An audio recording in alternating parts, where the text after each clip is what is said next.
There we go. Welcome to the Sunday School at Aquarium Co-op. If you clicked on this live stream or video, thank you. I had a little bit of technical difficulties. It's been so long that YouTube just broke on me. So now we're working. We're getting it going here. Today I wanted to focus on our tank wins. I think a lot of YouTube and social media in general, the negativity gets the clicks, and so I wanted to focus on the opposite of that because that's what I enjoy when it comes to teaching and things like that. So, uh, my win from getting back from Brazil. So if you don't know, I was in Brazil for 2+ weeks filming underwater, and that videos and live stream will be coming. Live streams next Sunday. But I came back, and about the second day I was back, something like that, this tank behind me, which overgrown with lots of plants, lots of orange laser Corydora eggs. So that was kind of my win after getting to see. Spoiler alert: I saw Corydoras in the wild, and that was pretty magical for me because I've been trying to see Corydoras for a very long time, and I've been to Peru several times, and even though we'd see them up on the bank, you couldn't really see them. It was muddy water, and so finally getting to see them underwater and film them and take pictures was a pretty big accomplishment for me. So much so that I kind of got reinvigorated with Corridoras, and I ordered a bunch online from Small World Aquatics after I saw them at the Bluegrass Bash in Kentucky. So yeah, I was home for like 72 hours and flew out to Kentucky to do that event. Now I'm back home and I can really start settling in. And one of my big goals after being in nature for so long was taking YouTube more serious and competitively again. And so part of that is, getting the live streams back to where they're, well attended and a thing. So yeah, so first thing before we, hopefully you guys start saying what your wins are, because I think it's cool to see what's working for people, because live streams so often are, hey, my fish is sick, this is going wrong, I'm thinking about doing a thing. And I think there's a lot to learn from, hey, this is working out really good for me, and then we can all talk about it. So go ahead and fill that in. My wife says I'm so tan. Yeah, I did get a lot of sun in Brazil. This time I didn't get super burned on the backs of my hands. I mean, it still peeled and everything, but I took a lot more precautions and came out better than last time. So getting better at that whole equator sun thing. But doing research, catching up on YouTube, what are all the changes and things like that. Supposedly, one of the best things we can do for live streams is it's the first 20 minutes of a live stream that'll dictate whether anyone sees this. And so what that means is commenting in the chat. So if you're sitting at your couch and it's on the big screen, maybe pull up your phone, give a comment, and then hitting the like button. And then the biggest signal, which is also the biggest ask, is sharing it. You don't have to share it like straight to your Facebook profile, which you totally could. You can literally just share it in WhatsApp or Messenger or even email yourself. Those signals basically show that, hey, this live stream's worth participation. People are participating, and therefore it's going to send out more notifications. So even though tons of people have a notification set, so often they'll say, hey, I didn't get a notification until the live stream was already over, or I didn't get one at all. And that's just the algorithm deciding whether there's enough interaction or not with the stream. So yeah, we'll see. One of my goals is to get back to like 1,000 viewers, and really I'd say a lot of this came from meeting Grandma Kim. Showed up at the warehouse. We had an event where people could walk to the warehouse, got some freebies and things, and just actually knowing that the whole, I guess, grandma thing that I've done over the last 10 years of get your grandma to watch, get her on the iPad, do this. It was just cool to finally, not finally, but meet some of those people that are like, yeah, I'm that person, like I'm actually here. And so that reinvigorated most of the team, not most, all the team that was there, and like, yeah, that's why we do it. And sometimes you don't meet people face to face, you kind of forget that like it's you versus the algorithm, and really it's you with the people. And so that was good to kind of center myself back to, yeah, it's me and the people, not me and the algorithm. So Anna Banana says, my huge win is a clutch of orange Venezuela cories after feeding white worms and a big water change. Nice. I had the orange Venezuelans here. They just hid for me the whole time. Yeah, they were only a 10-gallon and there wasn't a ton of cover, but I never I never bonded with them or connected with them. And so after a couple of months, maybe 3 months, I ended up just having them taken to the store and we sold them because they didn't catch me. And sometimes that happens to me where I buy a fish, I get it, and all the research says I should love it. I think I'm going to love it. And then in practice, I don't. It's like, oh, well, that's just not as good as I was hoping that was going to be. And so yeah, I'm a big believer in if you're not enjoying your pets, well, not all, well, yeah, even all pets, I would say, uh, to move them to someone that will. So even if it's a dog or a cat, like if you can't enjoy it, as in taking it for a walk, doing the things and all of that, the pet is better suited than someone that would do that. And so, kind of, if I'm not fawning over my corredoras, I should probably move them along to someone that would, because I'm sure, just like Anna Banana and other people, they would love to have that group of corredoras. And, lots of fish in the world are pretty rare. There's not just unlimited always. And so, if you're keeping something, you're not necessarily preventing someone else, but, if you're intending to breed it, and you don't, you kind of are preventing it. And I definitely feel that when I bring rare stuff in or I collect stuff in the wild.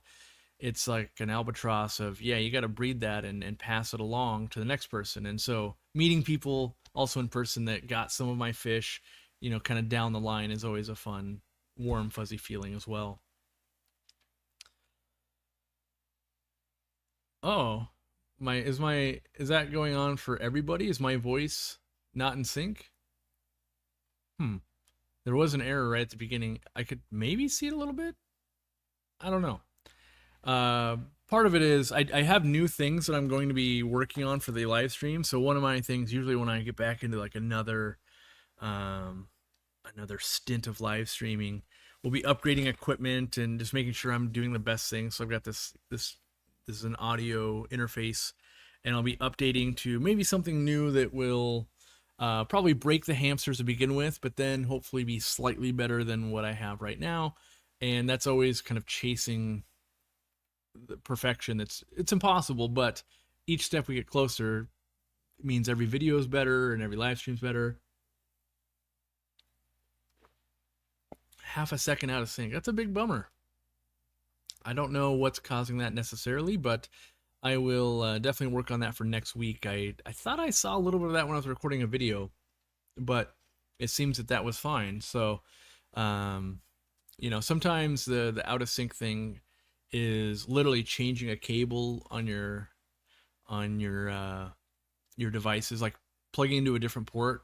The buses have a little bit different latency, and you can offset that a little bit in the system, but probably if I just move it a little bit, it'll probably fix it, which won't do on this stream. So you'll have to just only watch it with one eye. If you watch it with one eye, it's probably not as bad.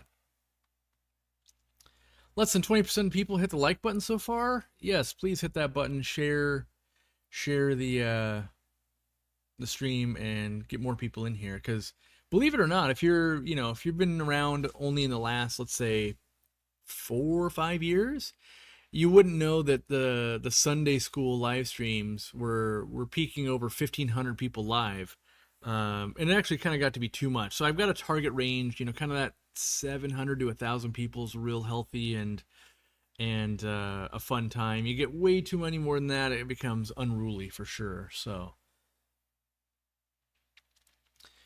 the tank win was my son and I traded with our local fish store for the first time. Some fish we bred were new fish and hopefully to grow out and breed for bat points. Nice. That's a good family hobby. Randy, VP of Aquarium Co-op, is also kind of doing that with his sons.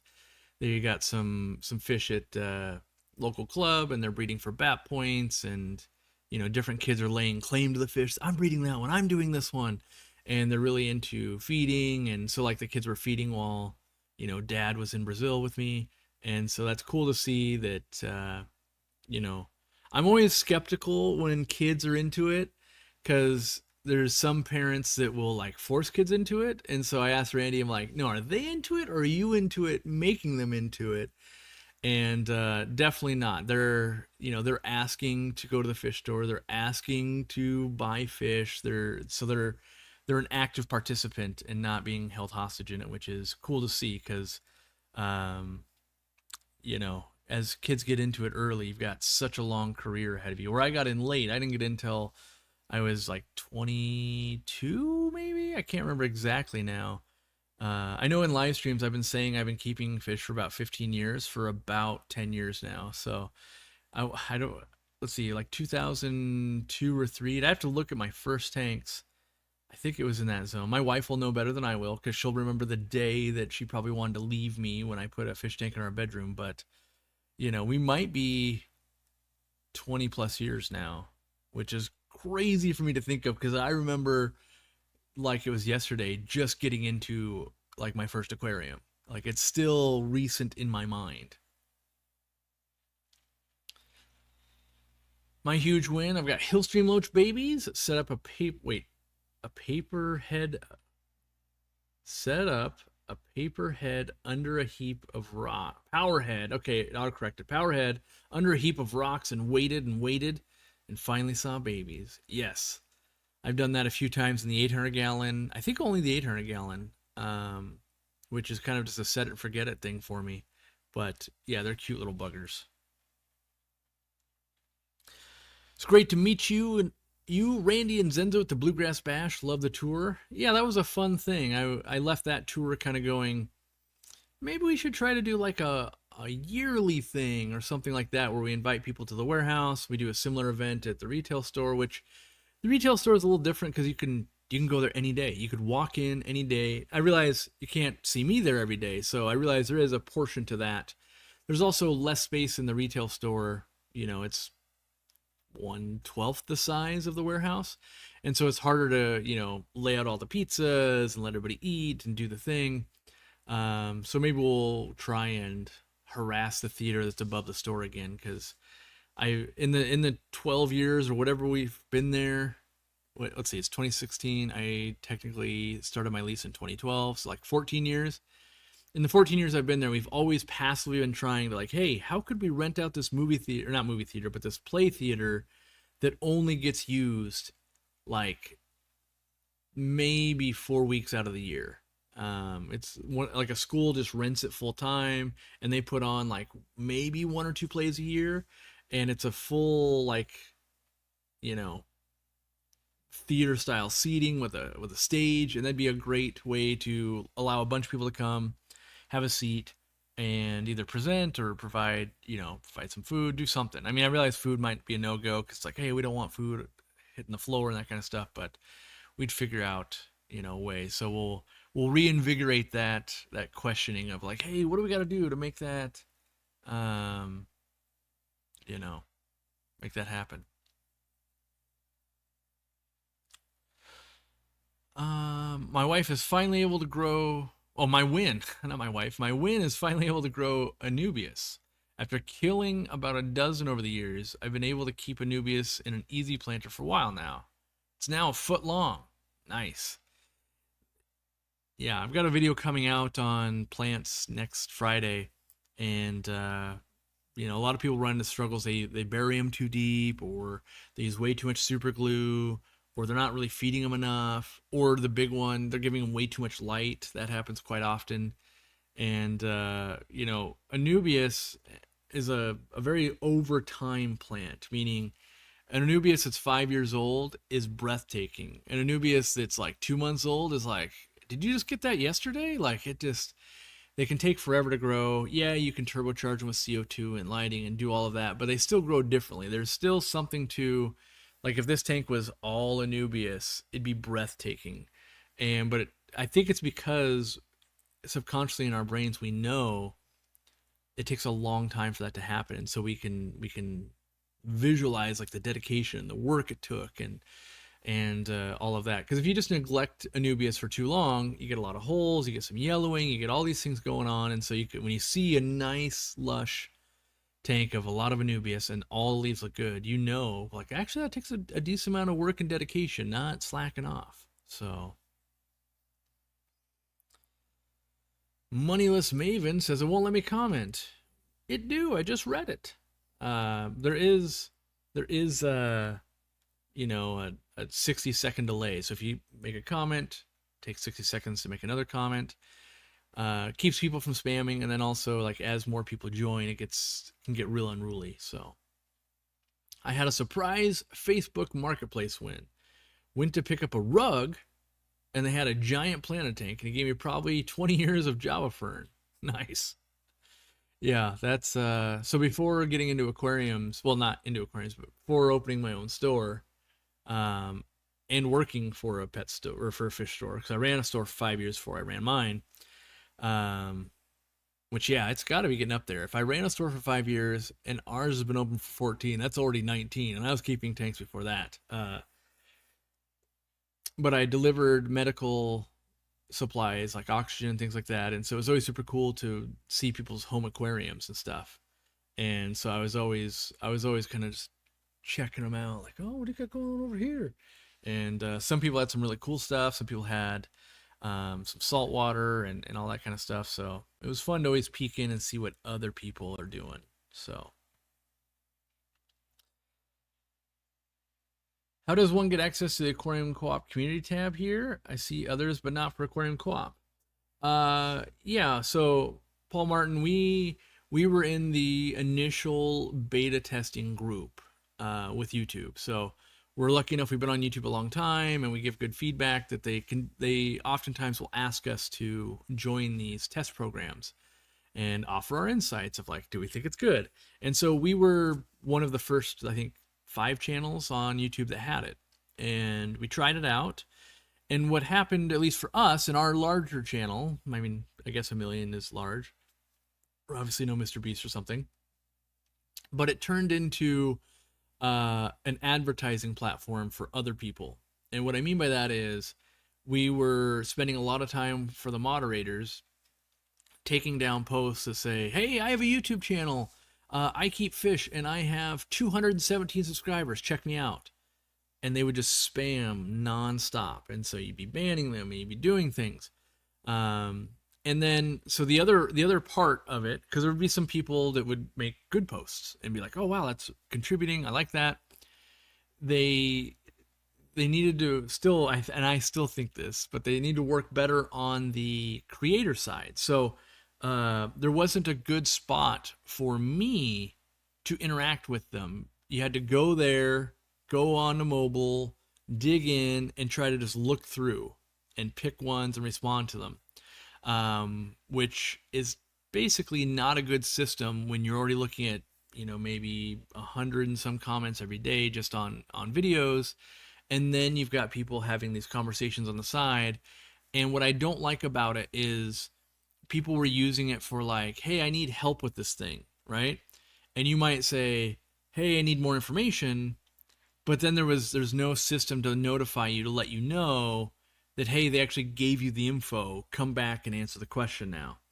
And so currently our forum just does a better job than the Aquarium Co-op community tab would do in our testing. And so if you're looking to have that conversation, I realize it's off the platform, but going to our forum allows all of that, where you can tag people and you can follow up on it and you can do all of the things. And, you know, I'm sure the Aquarium Co-op, or not in Aquarium Co-op, but the YouTube community tab will continue to improve, and at some point we might go, great, it's at a usable level for us. Let's go ahead and turn that on. But what I see so far is all the channels that I follow, they turn it on and then just completely ignore it. And I feel like that's just making a community you're not a part of, and I don't think that's a good thing.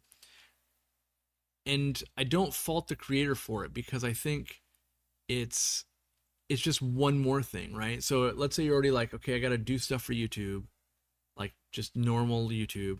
Then I got to do stuff for my members. Now I got to do this community post thing. Oh, and I'm supposed to be doing these other things to build their brand outside of that. I think it's just continually stretching the time thinner and thinner for creators. And so unless there's a big reward, it's difficult, especially like if you said, hey, I need to do a community post, like we can do posts, right? So we do that, and I can go, hey, I'm going to do one a week, and that's one set of time. If there's 1,000 people asking questions and stuff on the community tab, though, that's not a set amount of time anymore. You're either neglecting them or you're spending a lot of time on it. So a recent win was starting to grow house plants out of the top of my tanks. It's added a new appreciation for my tanks, especially for my wife and visitors. Easy to do, and also helps clean the water. Yeah, yeah, you can get I would say the easiest ones to start with are like pothos and spider plants, but you can get peace lilies and quite a few things growing up out of the top. And I think what it does is it bridges the gap. You can walk into a room and be like, I'm not into that hobby. But I think everybody can see pretty flowers and things going, and a lot of people own real easy house plants like a spider plant or a pothos, and they go, wow, look at that. That thing's going bonkers. That looks really good. You're doing a good job. And that helps like bring their eye down into the aquarium. Like, what is going on with this thing? And I find it leads to that probing question of like, oh, so the fish can get along with it, huh? Like, wow, maybe I should try something like that someday. And so, yeah, I think it's a good gateway to get people, because then they go, wait, there's plants underwater, and then you can explain like, yeah, you could plant even when it's snowing outside, like it's indoor gardening, and some people are really drawn to that, where we might be drawn to the fish, like I'm a fish guy, but everyone doesn't necessarily go want more mouths to feed, and like, oh, I don't know about that. I've already got a dog, I've got a cat, I've got whatever, I've got kids, and so more mouths to feed might not. But plants, people kind of know plants are low maintenance and not that big of a commitment from week to week.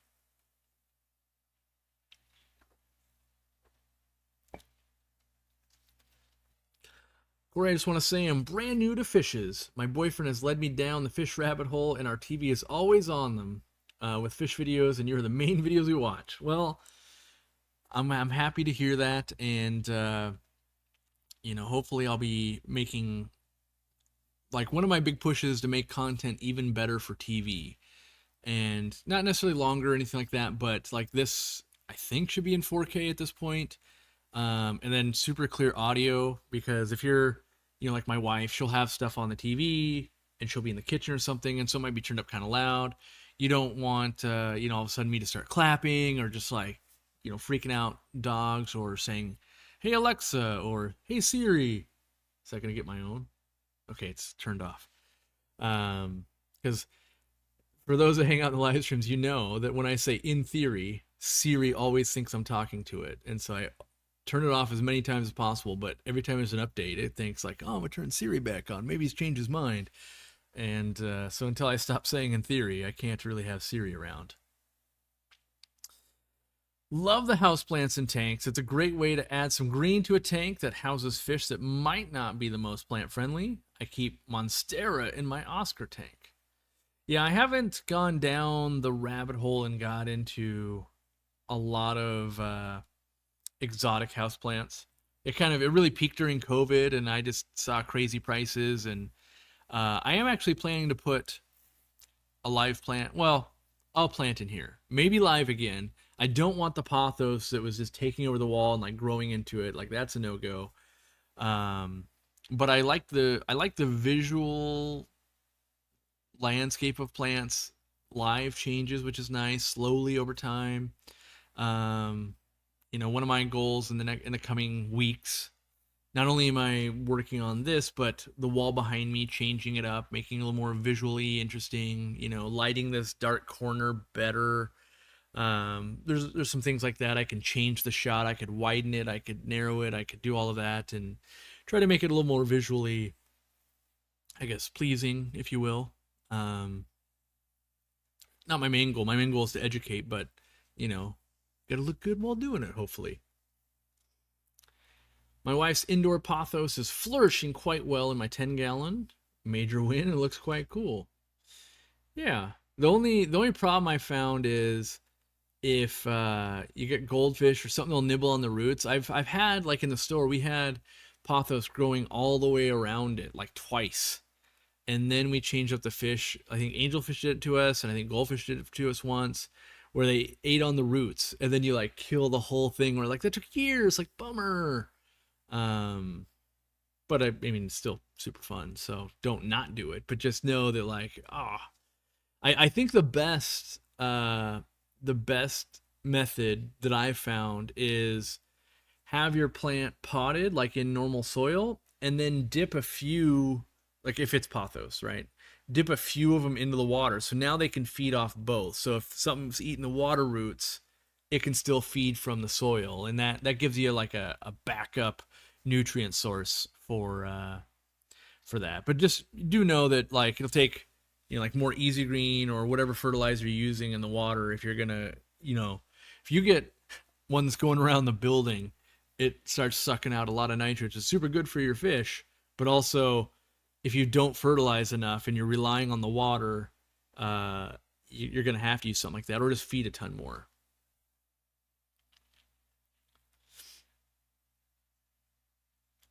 What are some of the most personable fish that aren't big cichlids? Uh, Pufferfish, I think, are my number one for sure. Maybe I don't know about number two, but like another one would be gouramis. They're very inquisitive, and they'll look at you, and they got the little whisker fins that are feeling around doing things. Let me think. Do I have anything else that I interact with on a daily basis that aren't big cichlids? I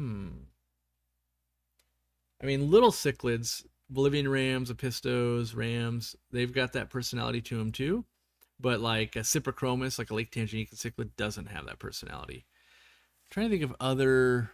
I call those like wet pets. Like what's a little doggy coming and begging for food. And goldfish. Goldfish are another one. They got a lot of personality. They'll come up and greet you. Which I do have those over there. I just couldn't see them because they're behind the screen. I think what else I have, or what do I categorize that as? Huh, interesting. My camera moved. um, what are cat safe house plants and grow out of tanks? Someone else will know that. I think you can't do pothos, or that's not good. The philodendron sus pothos.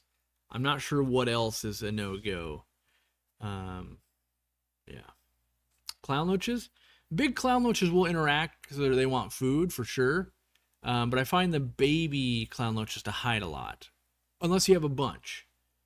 But getting a big group of clown loaches is expensive. I mean, it was expensive 20 years ago, even more expensive today. But not many things beat it. I think a big group of clown loaches, real enjoyable. Are the potters heavy enough to hold plants down? Like the easy planter things? Yeah, if you fill them with gravel or you just put the pot in them, yes, they're weighted to, if you just put them in the aquarium, they'll just sink. Yeah. Just got the last 30-inch and 36-inch co-op lights from Fishmania. Nice. Yeah, it looks like our source in Vietnam just not working out. They're just too slow to work with, not anxious to do it. Kind of hitting a stalemate of like, all right, let's go look for a new manufacturer. So, because normally people go, oh yeah, what about your lights? Are you doing them?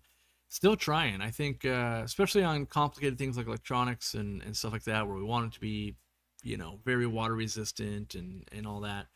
It takes a long time to shop around for the right manufacturer. It's not just, I can't just run to a Home Depot and like, yeah, make them for me. It's got to be like, who can make them?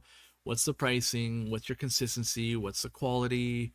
There's a bunch of stuff goes into it. So we're still working on it, but it's a slow roll. We don't want to just find any manufacturer and then go, oops, turns out they're terrible. So yeah, we were running into, they were wanting to like, how about we just order a bunch with no testing? And it's like, nope, our brand is known for testing and making sure, and so we have to put the testing in.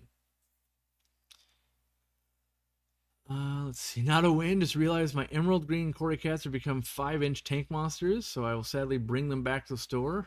Lesson learned: don't trust Petco tags. So Holly, I would say you could probably do some more research there. Emerald corridoras, emerald greens, they're typically sold like at our store or something like that. I almost never see them bigger than about this. A 5 inch would be like a Brocus multiradiatus or a Brocus, what's the other one? Splendens? I don't remember.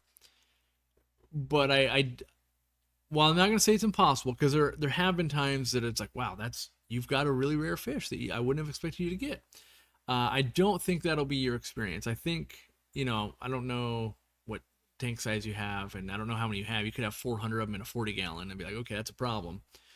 But maybe you've got a 29 and you've got 6 of them. Like, I think you'll be fine for 10 plus years. Like, they are one of the bigger cories, but with corridoras, especially the greens and the albinos and some of the lower end cories, they just kind of get lumped together, and they've always just been called the emerald green cory.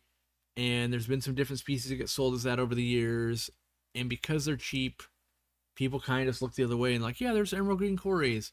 And so I don't think you're gonna get those 5 inch monsters like some people have in the past from different species. I just don't think. I think we know more about corridoras and we're better at sorting them than we were in the past, and so those guys just don't make it to a Petco for that kind of money.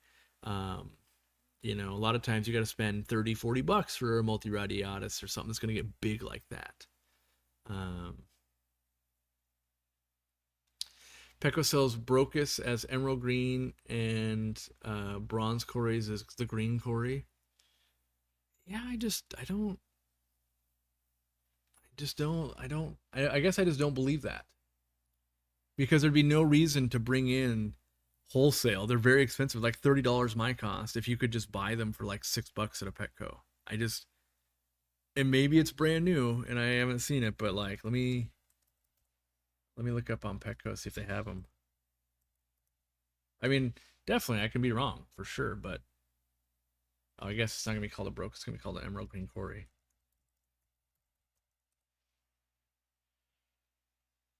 And of course, it doesn't even come up on their website. Awesome. Yeah.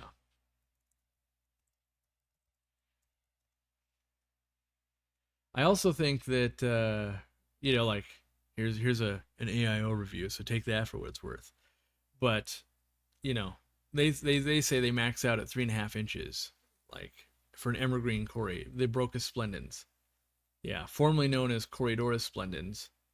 Um, so that would be another thing that I would point out, that as things are getting reclassified into different groups, like a Brocus multiradiatus, if you've ever seen one in person, it is this big and like this tall. Like it's a serious catfish. But genetically, I guess it's closer that in like instead of a Corridorus, it's in the Brocus family, but it doesn't. I guess I've never seen one get more than that like 3.5 inch mark. So I don't think it's gonna be a problem. But I wasn't aware they swapped them from Corridorus to Brocus. I don't know when that happened, but in my mind, since I'm old and feeble, they'll be a Corridorus forever. Let me see if I can. Does Wikipedia say when they swapped over? So it says the genus Brocus was revalidated in 2024. I see. But when?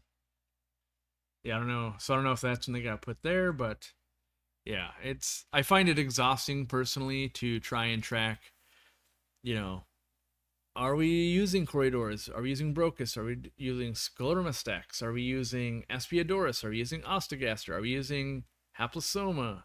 Haplosoma? Yeah, I think so.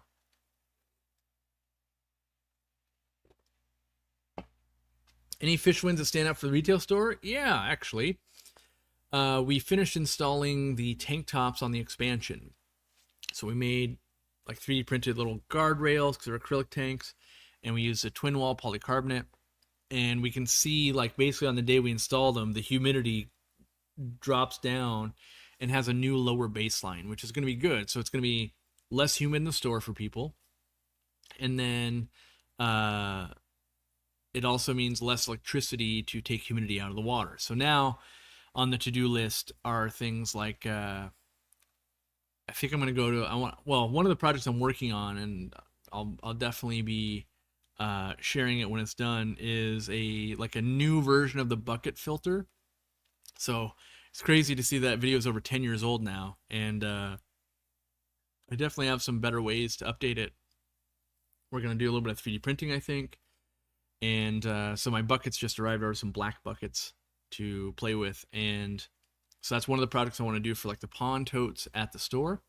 And then I want to build some like slidey rails that'll hold lights and the tops, so that it will cut down humidity even further. So, humidity is a real bear to battle in a fish room or your house or a store, because like if you just put one top on an aquarium, it doesn't really lower the humidity, because kind of the way it works is if your air is dry and you have water open, it will just evaporate into it. And so if you just put a lid on one tank, they just evaporate faster out of the other tank. So when you can hit a point though where almost everything's covered up, then the humidity drops kind of like a rock. There's no humidity source anymore. We'll never completely get rid of it at the store, because every day water's getting on the floor, you're bagging fish, you've got wet nets, you've got all the things happening. So, but we can hit a low baseline for sure, where in your home you could put a cover on every tank, and wow, the humidity is actually much lower than it used to be. And so yeah, that's a big project we're working on. It's mostly it's comfort for employees and visitors, customers, but then also it will save us a bit of money. And we're not doing it for the cost savings alone, because the panels are expensive for the tops, and it's probably like, if I did the math, it's probably like, oh, it's a 10-year payback. But I do think that just making it more pleasant for everybody is always a win. So we'll go under that. And like at home, you're doing less tanks, and so I feel like the payback is easier. So like in here, I've got 30 tanks, and I'm fully planning to redo all the tops. I'm gonna do them with the feeding port that we sell, and yeah, I think that's gonna work better, because right now, like when my wife feeds or we're out of town and someone else feeds, you kind of got to like slide the thing back, and it can get left open, or it doesn't get left open far enough, or food gets on the top. Like there's all these little things that go on, and I like to optimize. So that's why I would be doing that. So that's the win at the store, I would say. For the tank lid rails at the store, did you have to expand the track width to allow for the thickness of corrugated polycarbonate? Yeah, so like my ponds outside have that. We haven't put those tracks in at the store yet. So we were testing it. Like this is prototypes from probably 3 months ago, but these were big tracks. You can see pretty big, and it creates a gap. We didn't like that. Like this is not the system for the tanks. Like it wasn't going to work well. We basically went with, I guess, guides where it just sits flush against the tank like this. Like this part would just be gone. Like so it'd be just that, basically, like a little rail. But this system right here would work kind of similar to what we want for the ponds. So it's all a lot of fitting and tweaking and all of that, but it's on the to-do list. And it's all part of working on a bigger project and trying to identify what the problems are. And it's like with the ponds, with the sponge filters, if the koi or whatever knock them towards the front, you can't see anything because the bubbles are happening. You can't see the fish. Where if we can put like a bucket filter up on top and pump it with a power head and control where it comes back in, you'll get this nice glass effect where you can, I can just see the fish, and that works really well. And I had that, a system like that at the first 5 years of the store. But now I think we can do it better. We got the sponge pads, which I'm super stoked on. And that's kind of, the business is basically just my problems and solving my own problems for the last 20 years of like, you know what? I need this, and that would make that so much easier. And so now that we have the pads, and we've got a little bit of 3D printing technology, and we make bulkheads, it's way easier to go, okay, I can put these pieces together, we can replicate it, and this system will work really well for people. And spoiler alert, we even have like some of the tubing. I don't know which one's coming in first. We have one version of tubing coming in on the next container. And as long as that goes well at scale, we'll be bringing in some other sizes and things like that. So, as we bring in some of these DIY type parts like the sponge pads and the tubings and things like that, you can one-stop shop it. If you're like me and you've done these DIY, like I gotta get a little bit from Home Depot, I gotta get a little bit from Amazon, I gotta get a little bit from Gemco, I gotta get a little bit from this source, and you gotta wait for all those parts to ship in before you can start your project. And now, more and more, I can just go, well, I'll order it all from the co-op. It'll arrive in 5 days or whatever, because I'm on the West Coast. And then I can open the box and I have all the parts I need for my project.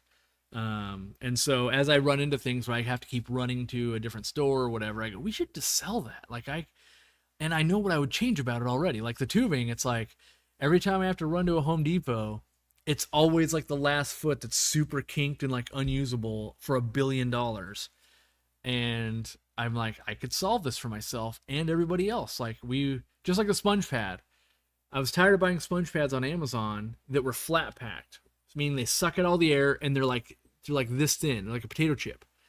And then in theory, what you're supposed to do is you open it up and over 24 hours, it'll come to its full thing. It never has for me. Never once has it done it. It's always been like wavy and like, oh man, it's like half as thick. It says it's supposed to be 1 inch. It's only like a half an inch. And all the foam's compressed, so then it's like it's clogging way faster than it should. And I know why they do it, because you can fit 1 million pieces into a cargo container, and it's super cheap to ship to someone's door. The problem is the product doesn't work like it should. And so, like, we brought in a whole container of sponge, fully expanded, not vacuum packed, and it's awesome. And so I'm using it on, all types of little projects. So, and I'm just tired of having to hunt and peck and find who hasn't screwed this product up for profit maximum. Like, I'm all for companies making a profit, but at a certain point, you can't compromise what the thing was meant to do. And so, like, growing up, I felt like McDonald's or a fast food place was a decent trade. You got food relatively cheap. It was quick. All of those things happened, moderately good. And now I find that it takes a long time, it's expensive, and it's not very good. Could just be me, old man, yelling at clouds, but I feel like it's. I mean, other people say it too, but it's changed, and I just don't think the value is there for someone like me and most of you, I think.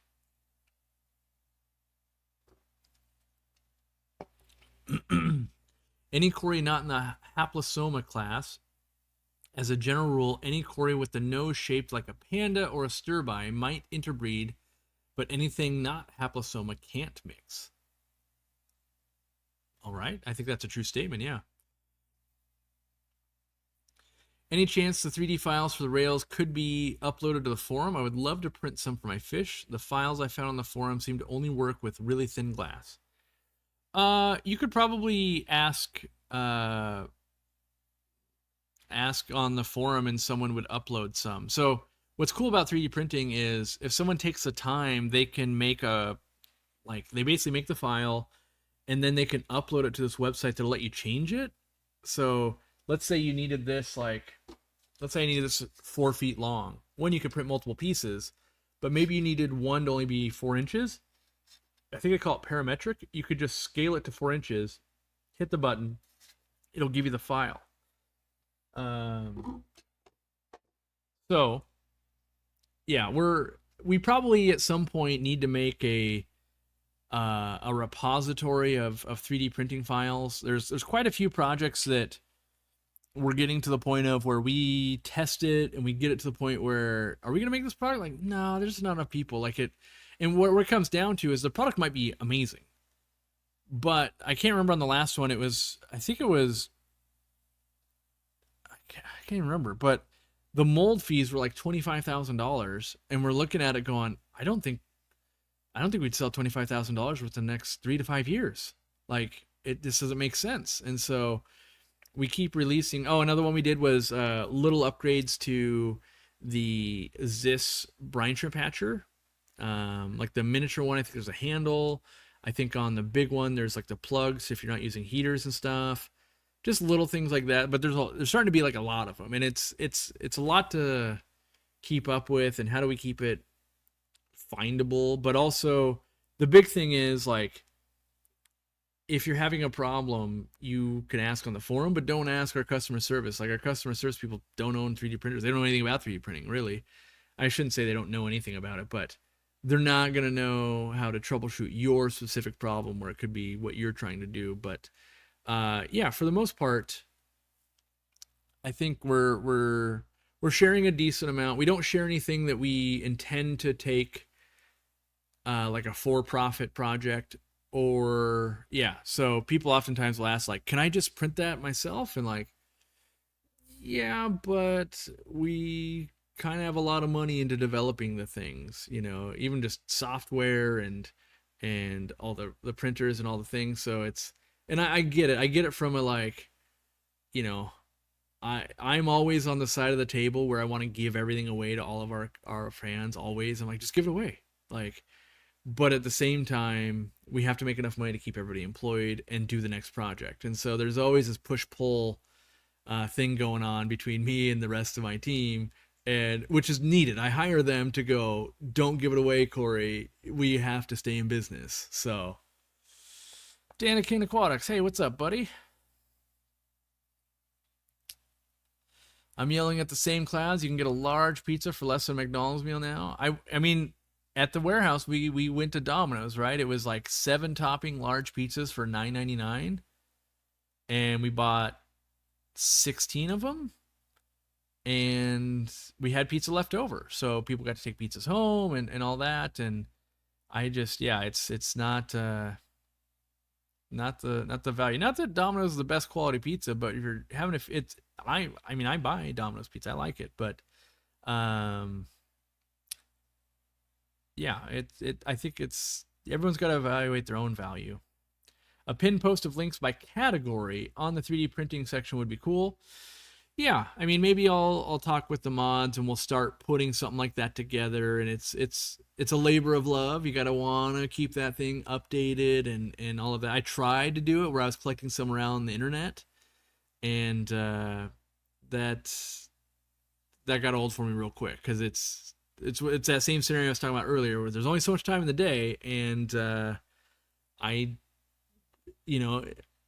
guess what I want to say is, like, if I work 12 hours every day, I'm already, every day I still have a long list of stuff to do. And so when I add more things I'm supposed to be doing, like daily and weekly, it just means something else is getting missed or not getting done. So yeah, I have to offload that with someone who wants to take that on and be like, yeah, I'll keep that going.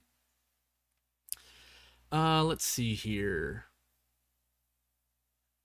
You think having just a pair of Corridoras would work for breeding, or not worth the stress for one female?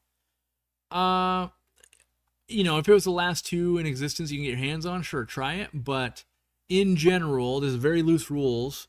More males than females, like 2 males to a female, you can get better spawns normally. And then in general, like, so I bought Corridoras hastatus, Corridoras habrosus, Corridoras, I thought there was another one.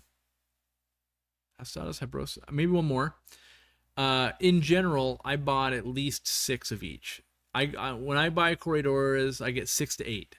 And,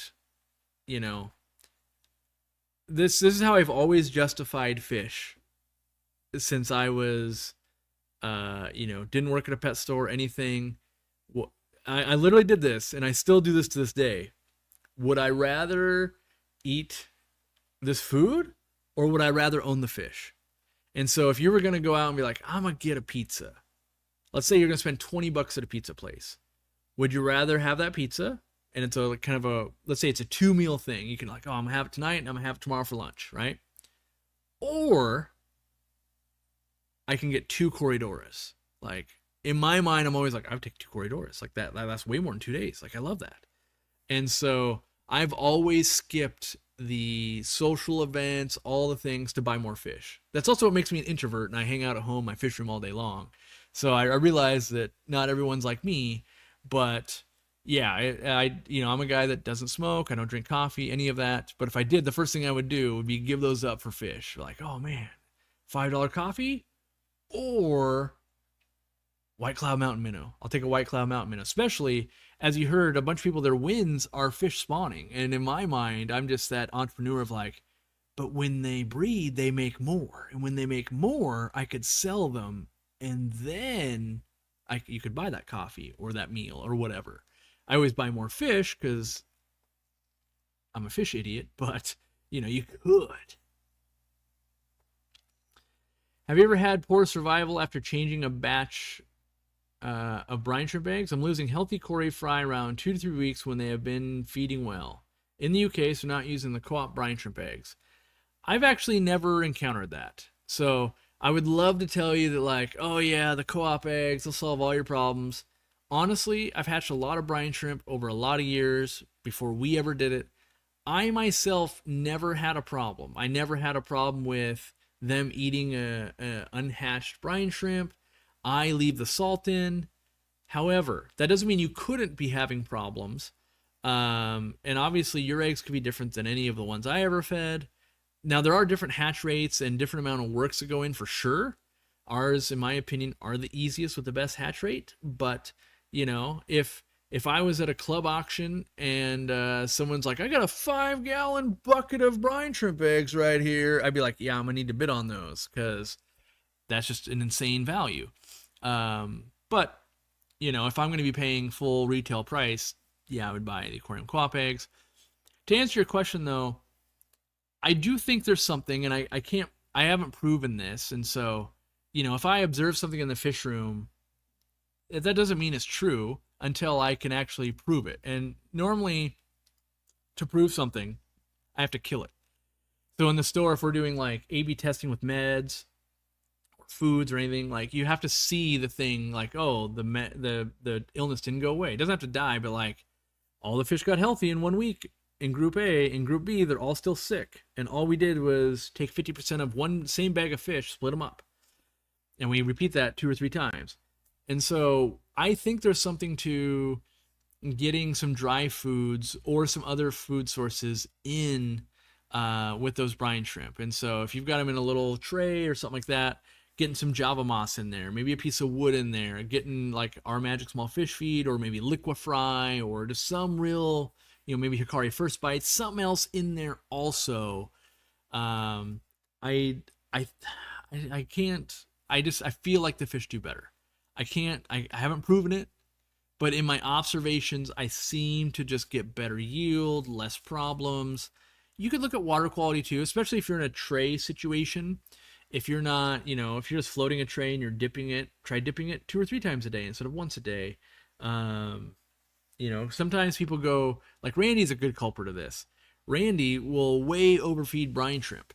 His fish look amazing, but he puts more in than they can eat, basically, and that can lead to bad water quality if you're not changing enough water. He's got an auto water change system, so it's not a problem, but, I would look something into that, because I don't think, the only time I've really heard about problems is, like, I think bettas on only microworms end up with problems, but again, that's just from, hearing it from Gian, who beta judge, bred a lot of stuff. It's not first-hand thing. So while I believe her, and this goes for anybody around me, I can totally believe you and still not believe you. And what I mean by that is, like, I believe what you had happen was true, but until my eyes see something happen, it basically doesn't exist. And that's a problem I have. But then once I do observe it, then it's solidified. Like, I can recreate that problem. I can recreate the fix. That's how I learn. And so I definitely will listen to others and take that as a starting point of like, okay, yeah. And sometimes, unless microworms and I was raising bettas were like, oh, I can only afford to feed them that, I'll just be like, well, If I can feed them microworms or brine shrimp, I'll just do brine shrimp. It'll be fine. And so I never run into the problem. I love being in my fish room so bad I got a job working from home. Yeah, the best thing I've done in so many years was put my desk, my work desk, in the fish room. For a long time I had it in a different room, and it was great. I was in the house, I could be with the dogs and all of that, but I really lost connection with my fish. It was, let me walk out, let me feed, let me do my thing. I'm out here for 20 minutes and I leave. And now I can be out here for hours and hours and hours all day long, and also go, oh wow, look, something new's going on over there. Like, I wonder if I should feed them again today over there because they look hungry. And all those little things, like Zenzo's goldfish are doing well if you're in the goldfish grow out competition. And a tip I gave him, which is hard to follow, but he's following it, is feed your fish every time you eat. If you do that, you will have good looking fish that are bigger, brighter colored, more babies than you've ever had in your hobby. If you truly, every time you eat, you feed your fish. Now, that doesn't mean you're putting in, like, you don't need to put in a whole thing of food, just boom. Like, it's a meal. But if you start feeding them, and I'm serious every time. So when you grab a handful of trail mix, fish are eating. You're eating dinner, fish are eating. You're eating breakfast, fish are eating. You're eating a candy bar, fish are eating. And so if you truly pair you eating and the fish eating, you will see stuff happen in your aquarium you've never seen before. Because so often, most of us are at 1 or 2 feedings at most per day. And we might have been that way for 20 years straight. And so when you go into, like, all of a sudden there's 3 to 5 meals a day or snacks a day for these fish, you will see behaviors you've never seen before. You'll see colors you've never seen before. You'll see babies you could never spawn before. Because if you think about it logically, if I feed once a day, even if I feed a lot, those fish eat and they gorge and they get that Thanksgiving meal, and that's fine. But 20 hours, 22 hours from when I fed, they're really hungry again. They're chasing down the fry. They're eating them. They're doing that because they're hungry. All of a sudden, you spread out 5 snack meals throughout the day, and now maybe they're only going 10 or 12 hours being really hungry. And so you're going to get more fry and more things. So, yeah. So, yes, Zenzo's does have an auto feeder that feeds 3 times a day, and he feeds every time he eats. And this is part of my I'm kind of convinced we all really underfeed our fish, and aquariums can handle way more food load than we think. Now, obviously, you can't go from I feed 2 pellets to 1,000 pellets in a day, but if every week you upped it by 2 pellets, I basically have never found where it couldn't handle it. I'm sure there's a point, but you start out at 2 pellets, and after the first year, you're feeding like, 150 pellets? And somehow that 10-gallon tank, like, it still just handles it because it's grown all the bacteria. We, as humans, we kind of have way more surface area and filters than are needed because it's our fear that leads us and all of that. And you can hit a point. You can technically hit a point, but almost nobody does nowadays because filters and foods have gotten so good and water changing and information's available.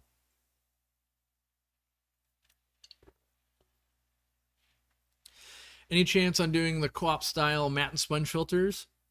Our sponge pads right now will, with an uplift tube, will work on 10s and 20 longs.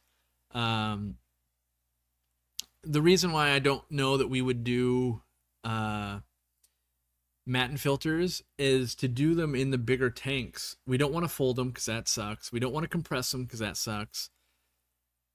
And the problem would be that would make packaging so awkward at the warehouse that we'd lose lots of money. So we either have to charge a lot of money, which we bought some matin filters to try out at the store for a specific project, and they were so expensive. It was 12 of them was $500 with shipping. It was crazy.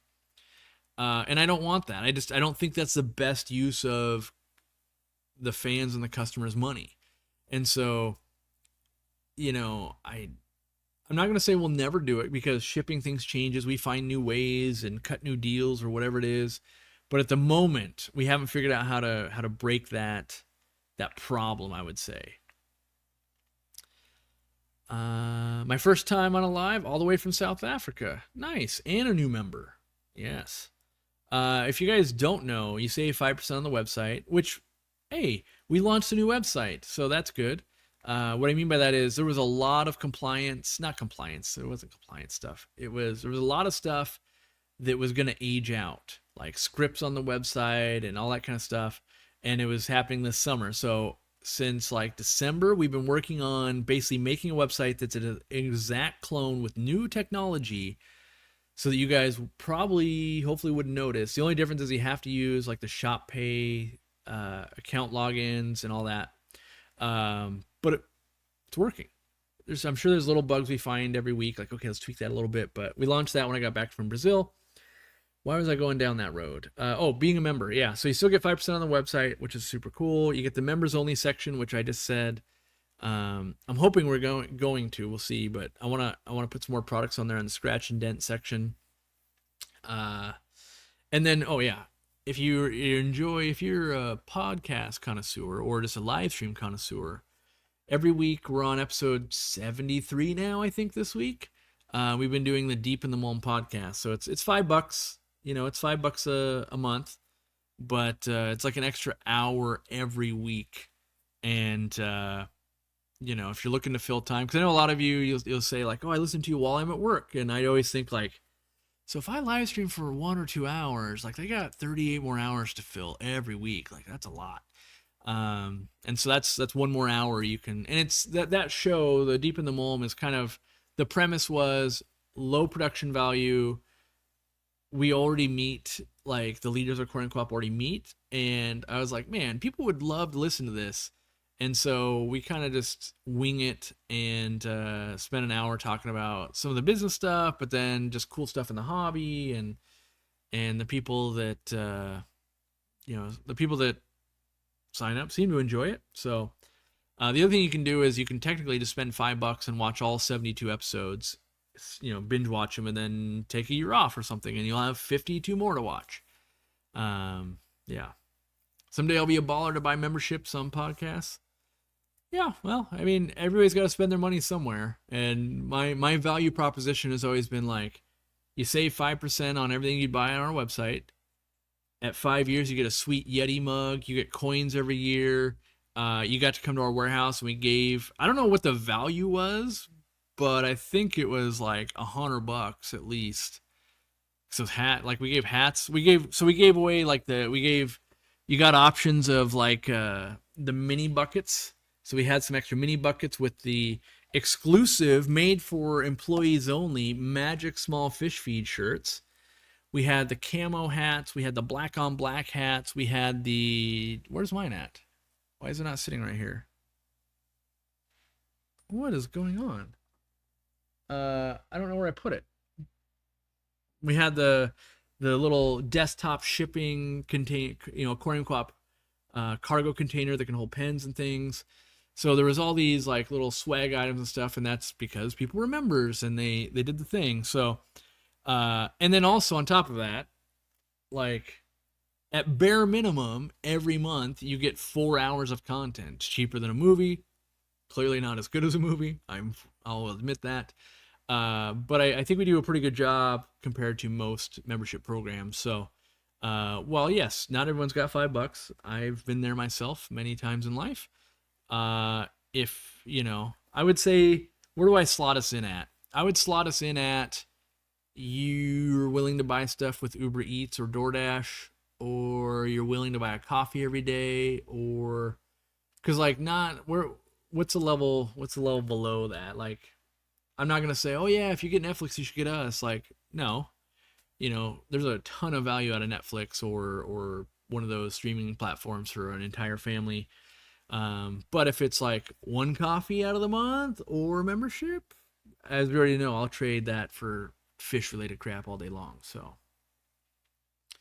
my angels absolutely love your magic nuggets. Nice. Yeah, we're working on a bottom feeder food right now. And some larger pellets. The goal would be like African cichlid size slash goldfish size. Trying to figure out how to. It's the same pellet for both the fish. Trying to figure out how to market that, and then like a big koi size pellet, and then we're spinning up some flavors of spirulina mixed into some stuff because that's been the number one request. Is I really want a spirulina food to feed to my fish, and I hear you. It's just fish don't like the taste of spirulina, so got to figure out how do we make that tasty. Fisher and Fever got the misprint coin. Yes, we did a whole batch of coins where by the time they landed at the warehouse was like the year seven picture, but said 6-year member. So we were like, what do we do with these? These are misprints. So we offered them up. If people wanted to, I think we only had 100 of them made, maybe 200 of them made, something like that. Like whatever the minimum order was, and they'll never be made again, and they're just a misprint. So yeah. Paul Martin, didn't realize it's been 95 months. Yeah, I think it's a crazy thing to think about.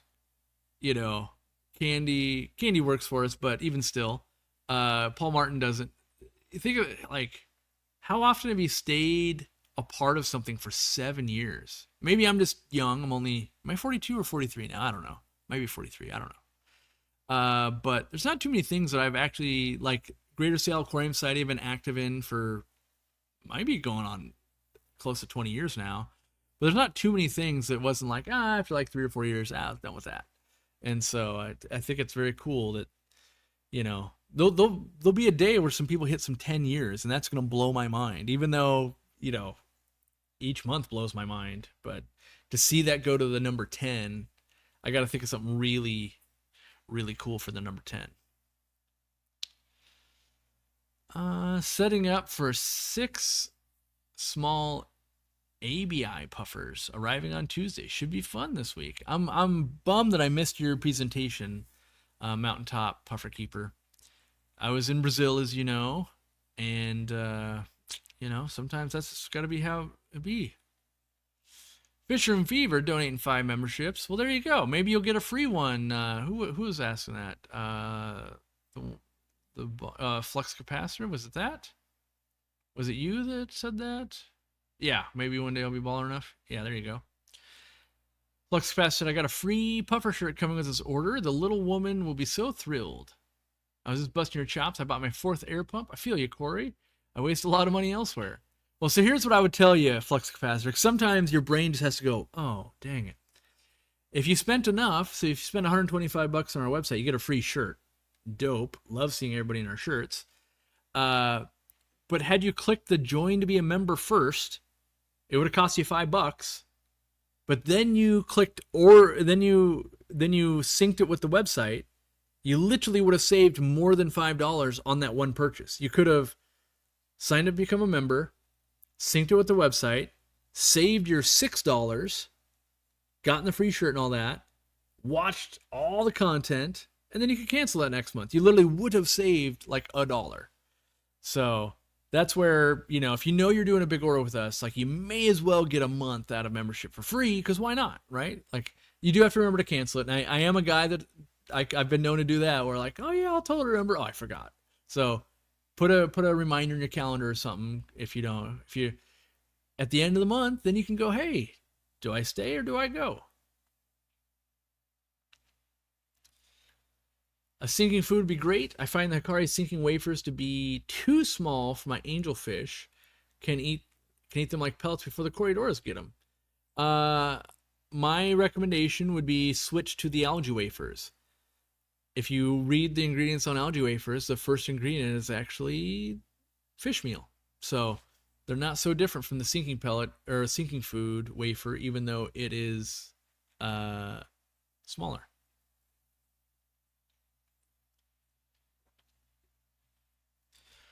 I'm considering other breeding projects. What species of pike cichlid would you recommend? I don't know enough about them to recommend any. I would pick something colorful, but I couldn't tell you. There's people that love the pike cichlids, and I love looking them in the wild, but I couldn't tell you a single one. I don't know how they behave in the aquariums, so I don't have a good recommendation for you. Someone else would. I heard through a friend a few times recently, I got to make my own soon. So I get a free $125 shirt. That's right. And these shirts, by the way, they're are bulletproof shirts. Like they're very expensive to make because it's still traditional screen printing. I use a million colors and a million layers, and you can wash them a billion times. They're not just so most shirts. I don't know if I can say most, but I think most shirts they're direct to garment print, and what that means is you could take a picture, put it in, click print, and it will just print it as one layer on a shirt. Those are the ones where you're like, oh man, like after like 2 months, this thing's like peeling and flaking already. Ours, because they're screen printed into the like they're soaked into the shirt, and it's a process of put the ink on, heat it, next color, ink on, heat it, next color, ink on, heat it, and then we put base layers down. We do it's like our shirt orders are insanity, and we thank AKT for working with us because I literally show up and I feel the materials. I felt when the blanks came in from a different country, even though it was the same shirt, the same blend, the same weight, the same label. I was like, this shirt is technically different. Like I'm obsessive about it because so why our shirts are so good is because from the first shirt I ever made, I said if I never sell a shirt, I will wear these. Like I'm that frugal. And so if I have to wear them every day, I have to like them. They got to look good. They got to be able to go through the dryer. I don't want to have to specially treat them. And so I've always maintained that because in a fish store, you're getting dirty. You get mulm on yourself. You got to wear them, you use them. And so they got to live up to the beating. And so, and I'm just not willing to print a much lower quality shirt and then give it away for free. Because in my opinion, if you give away a crappy shirt, that just shows me that your brand might not be good. And so like it just doesn't make sense to give away a low quality product when you're like, hey, but our products are good. Our other ones are good. If you pay money, it's good. But the one I'm going to give you is bad. So, yeah. So our shirts, the $125 free shirt is every bit as good as the one we would sell you. And yeah.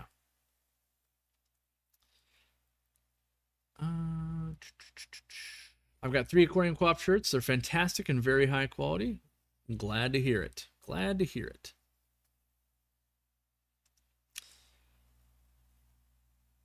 Aquarium Co-op shirt collars wear out before the graphics. I wonder. I don't think I've worn a collar out yet. I finally have some of the is it all the plant? I love Planet Tanks where it's starting to like pill a little bit, like the actual shirt itself. Like it's still wearable, but for quite a while I've been wearing them like every single day for a long time. So, I mean, I was wearing one last night. I literally put on a polo to like do the video, but if I'm not in a polo, I'm wearing my own shirts. Yet again, here I am deplete with Dorcula and her legion of crusty chihuahuas to join us on the Planted and Enchanted live stream Fridays at 5 CST. One day you'll get her. One day. No worries, it would have been a fun time to hang out. I got to see everyone who wasn't in Brazil. Videos for both talks are good. Yeah, I would have had you at the fish room mountaintop. Unfortunately, it didn't line up.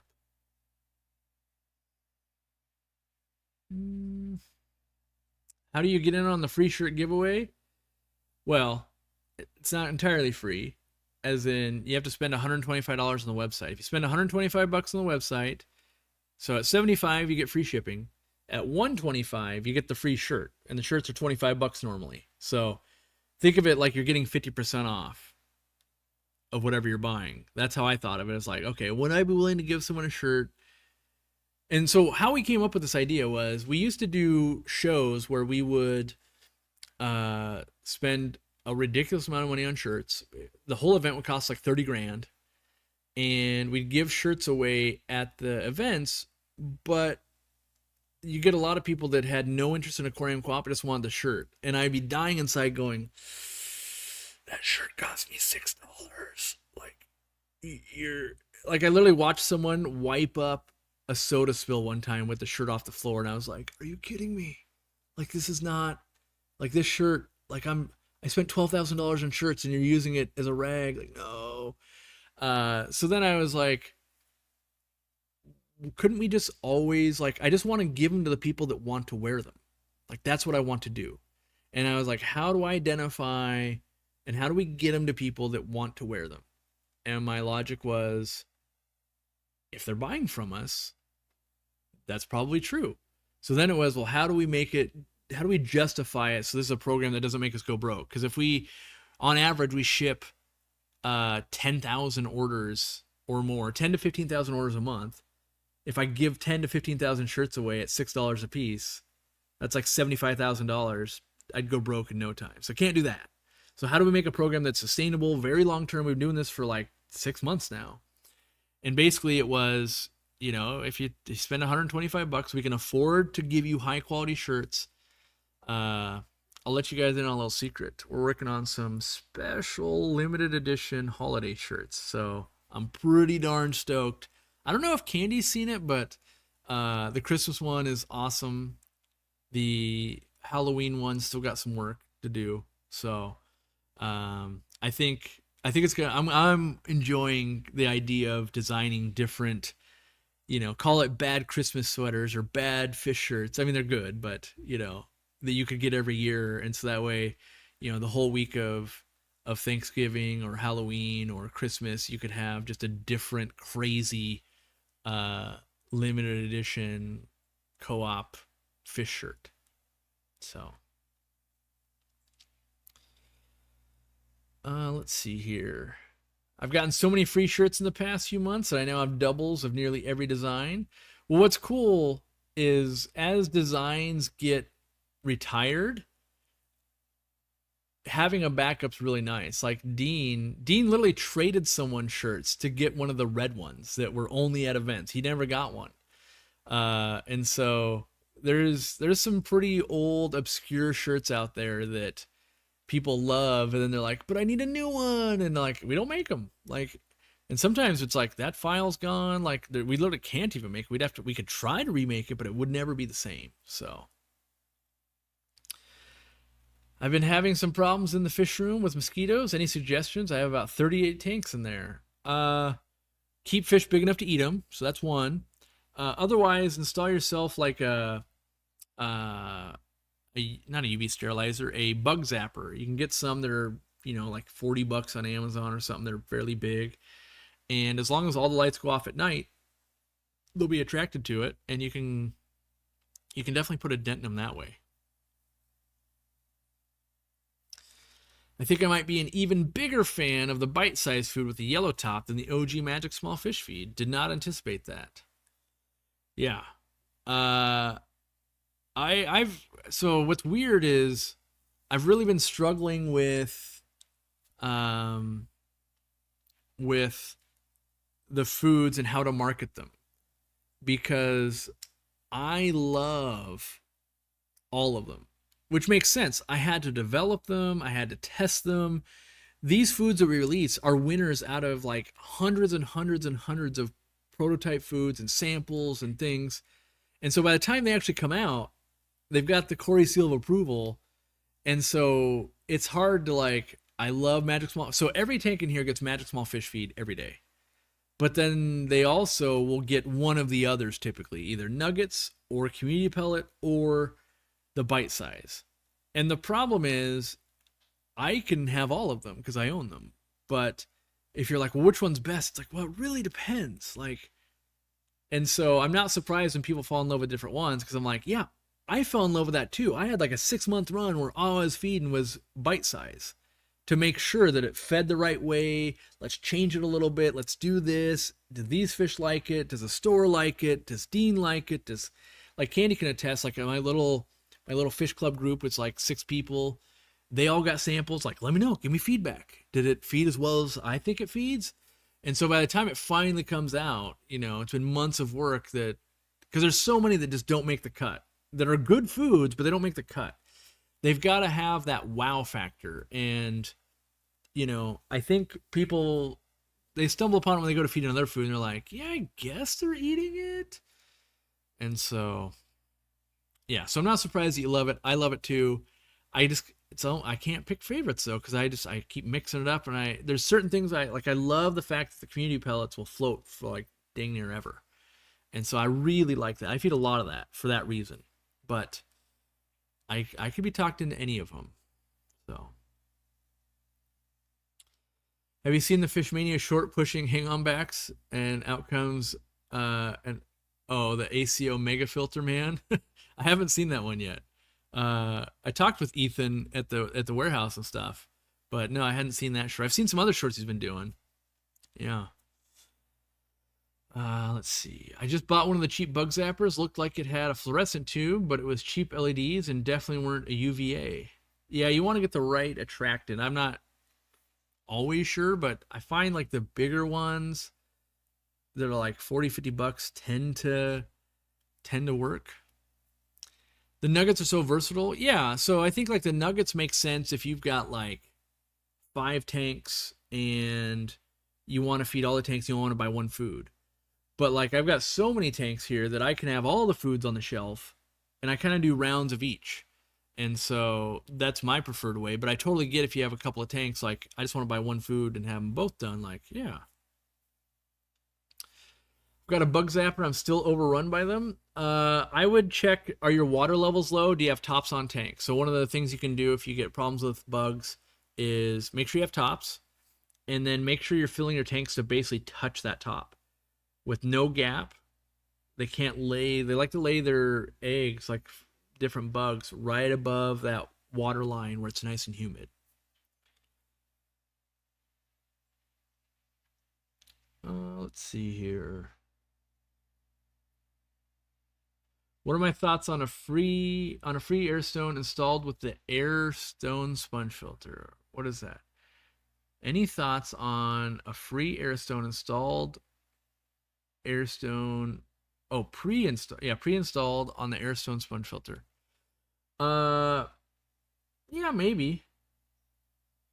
You know, some of it is like we're testing the high flow air collars. They'll eventually come out, and if 70% or more decide they like that better than the easy flow collar, because you're like easy flow collar, technically more efficient, technically quieter. High flow, technically can get a little bit more flow out of it, but less maintenance, but louder, a little bit louder. Not a lot, but a little bit. If that wins over time, long term we'll probably have all sponge filters come out as the high flow version, and then maybe we include an Airstone. It's hard because then it's like we're already like swapping out a part, and then we'd be adding a part, and then it's like we gotta look at the cost. If tariffs go down, sure, we'll add an Airstone. Like that seems like we could do that, but you know, in a time where right now like margins on products are pretty darn thin, like wages are going up, inflation is happening, there's tariffs, there's all these things at play. Like the margins on products are condensed, you know, and then it's like, oh, you bought 125, we shipped it to you for free, and you got a free shirt and a thing, and you remember, so you got 5% off. Like shrinks down.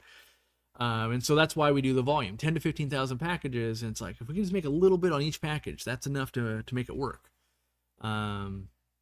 So yeah, I would say there is a chance of that. I don't think it's soon because we probably have 50,000 sponge filters, and it takes 50,000 sponge filter probably takes what, a year to sell through. So even if we had them made today, we'd still be a year out.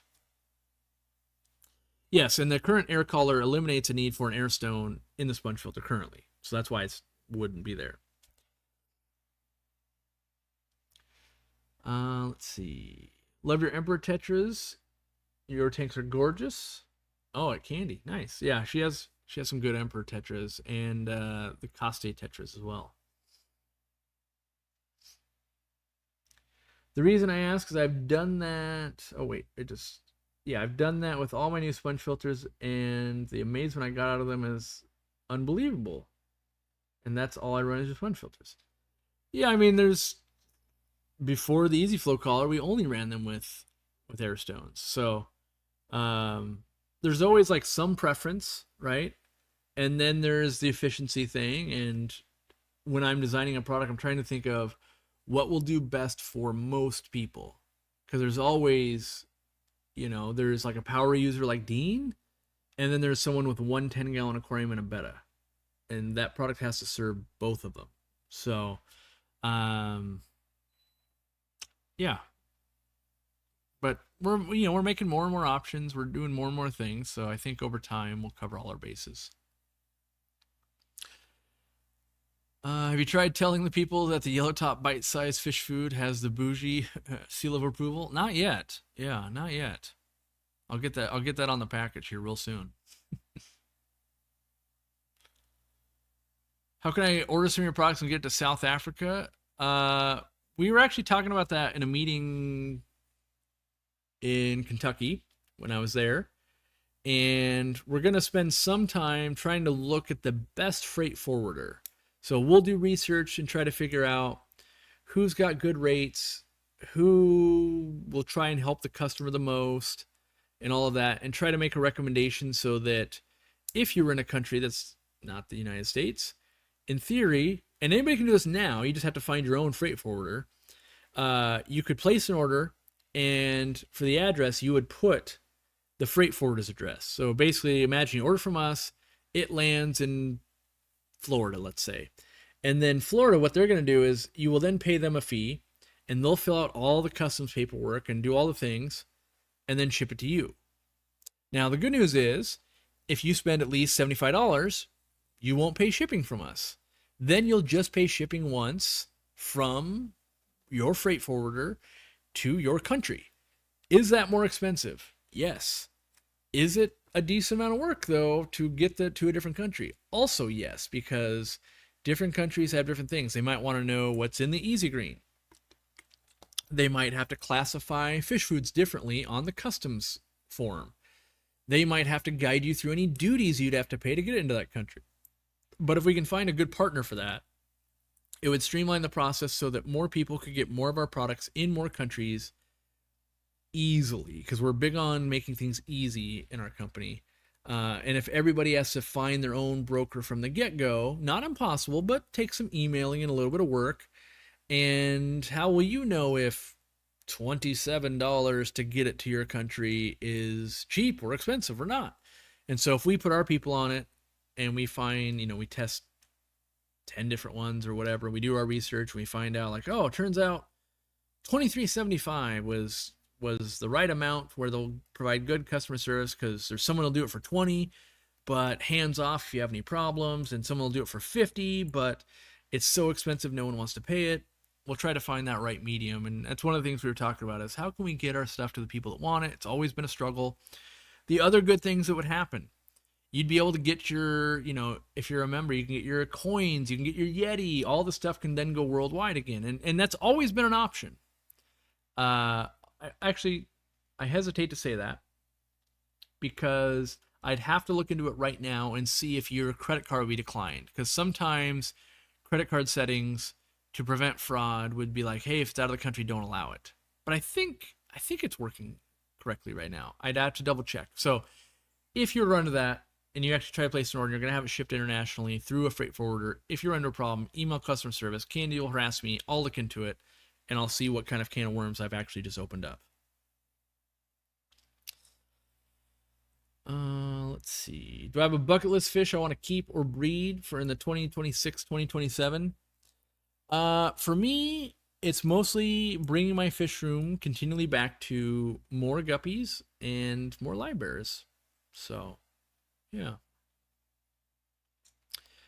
How do you go about pricing fish you don't normally see on the market? I've bred some wild mollies and Ivanacara bimaculata, and I'm not sure how to go about selling them fairly.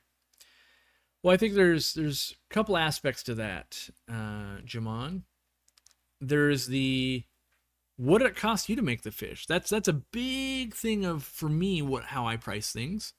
And then I also think about what does it make sense to sell it for. So for me, I'd be thinking about what will people pay for a pair of Apistos? $40 to $50. And to me, Ivanacara might be a little bit harder than some Apistos, but also easier than some Apistos. And so I could say, well, okay, for a pair, I could probably get up to $40 to $50 retail. But then you got to look at how hard is it for you. Sometimes your water, you're just like, oh, they just make more. I'm making thousands of them. And you might go, $10 each would be amazing, honestly. And so I would look at it from there. And like when we bring guppies in, I'll spend big money to bring guppies in. And for the most part, I just sell pairs of guppies at $30. My logic is you can skip a meal or two and buy guppies. If you're not willing to skip a meal or two to get the fish I'm selling, maybe you don't want the fish that bad. And I'm not actually saying like don't eat. I'm just saying like a dinner out. You know, if you and your spouse were gonna go out to Mexican food tonight, maybe you don't and you get the trio of fish instead, right? You skip one meal out, you eat at home. I've never been on the side of I can get a lot of money for something, and so I should. So like the best thing I can call out is $400 corridoras, things like that, where it's like, whew, that's real tough for me to. I don't spend that money. And it's not the fish aren't amazing. I just know that like I can get so many other cool fish for that kind of money that I'm just probably never going to spend that money. Now, there are some things like I did spend $500 for 3 plecos when kind of no one had them, the candy stripe plecos in the country, and the person flew them in for the catfish convention. That took them time and energy and money, and that made sense. And then we went and sold them for like $75 in the store. I think they're down to $50 in the store now. And so, yeah, that's how I price. I could get a lot more for fish, but I try to do what's fair in my mind. I know how hard it is for me to make that fish. And so if it was super duper duper duper easy, then I sell them for less. But even with a guppy, like $30 for a pair might be like, guppies are so easy to breed until you're doing it, right? And so how long does it take? 3 or 4 months to get it up to a size that people want to buy. They also want to buy them in pairs, and you might go, well, I've got more males and females. Like there's that too. And so that's what I found the kind of the sweet spot to be. It's not that they could never go for less. And a lot of times it's like the store, people store, you could sell them for more. I could, yes, I could. But I want people to enjoy them. And that's part of my reward for breeding a fish is monetary, but it's also enjoyment. For myself and for other people.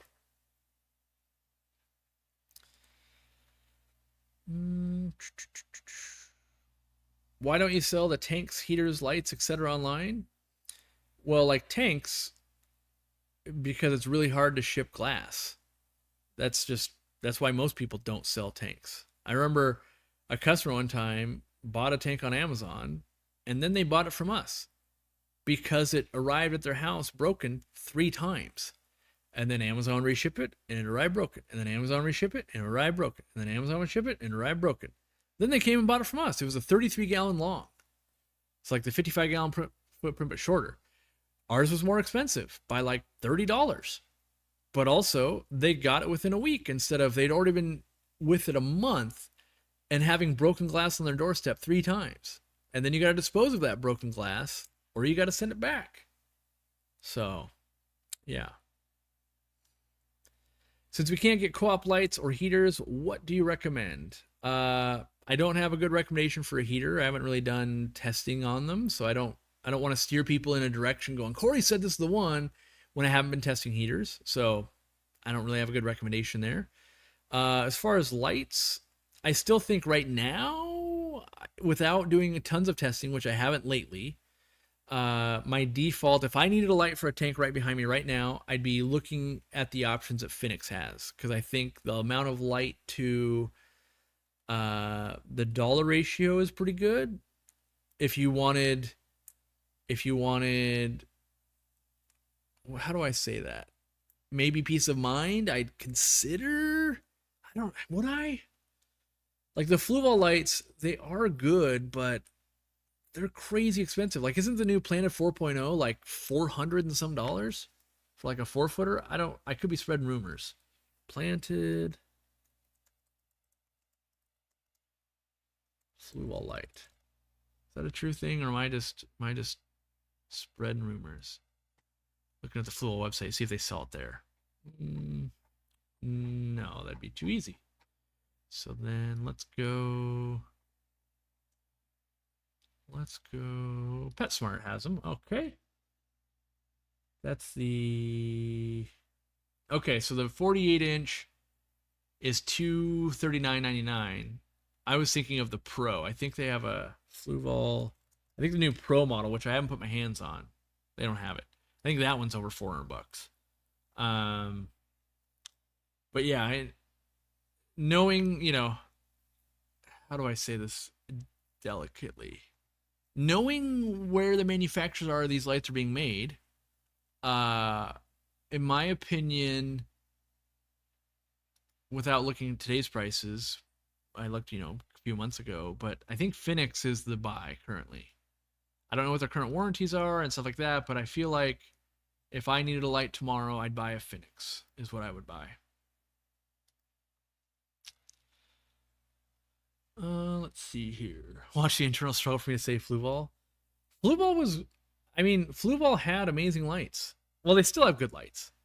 It's just the price doesn't always line up with the light. And so that's the thing. When I first started selling Fluval lights, we sold them at what, $175 for a 4-footer? And now the lights are basically the same. I mean, sure, slight tweaks and things like that, but now it's $240 for the same light, essentially the same light. And that's just quite a bit more money. And so, yeah, over $400, might as well get a Chihuahua light. Yeah, the Chihiros. The thing with the Chihiros lights, they'll sell it to you and you don't realize you're getting a tariff bill later. Ask me how I know, because I bought some. And then I was like, that's pretty darn sneaky to buy an expensive light and then get the tariff bill afterwards. Because they're shipping it from China. Well, I don't know I think it's China. Hong Kong, maybe? I know they're based in Hong Kong. I think they're shipping it out of China. I'm not sure about that. But because it's not in the United States, when they ship it to you, you're going to pay a tariff. And they don't disclose that. And I just feel like that's shady. Because you're already into it for quite a bit. And then you go, oof, that's a lot. Because at the time when I was buying, the tariff was nearly 50%. And so you buy a $300 light and you're like, oh, and the tariff's $150 plus the DHL fee. So it was like $158. I'm like, oof, that's definitely a different value ratio when it's that. So yeah, the chimichanga lights, I don't know. I'll say this. I gave one to Dean. I was on that train. I kind of like them. I'm not using any currently. So even though I'm like I think I've got $4,000 worth of Chihiro's lights, and not a single one of them was plugged in currently. I've got some in my cargo container that are sitting there because the 800 gallon doesn't run them anymore. I don't run them on this tank anymore. I don't run them on the goldfish tank anymore. I find that while they make fish look great, the way I keep plants, they just end up growing more algae than it's worth for me. It's too much light. So visually, they don't look very bright to me. But on a par meter, they're a crazy amount of light. And so the plants, they're also getting a crazy amount, but so is the algae. And so I like my tanks to look a certain brightness. Like this doesn't look that bright because I'm using a polarizer on the camera to get rid of reflections. So it looks dimmer than it is in person. But yeah, so with the way the tariffs are working right now, I feel like Chihiro's light, if you have one display tank, sure, fine. If you're trying to fit a few tanks, like I would wait, basically. And I just think it's sneaky to be like, oh, this Phoenix light that puts out pretty good light is $150, and then this Chihiro's lights that should have been $300. Just kidding, it's actually $450. And when you ask me that question, is the Chihiro's light worth 3 of these? In my opinion, the answer is no. Because I would rather have 3 tanks with Phoenix lights than 1 tank. But if you're a person that I just have 1 display, I can't argue. If it's your main display, a Chihiro's light does look good. So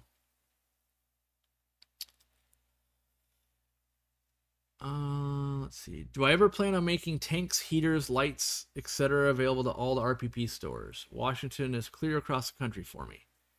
No, probably not. Yeah, like tanks are being sold in Canada at one retail store because they come and pick them up. I'm not looking to necessarily grow that program.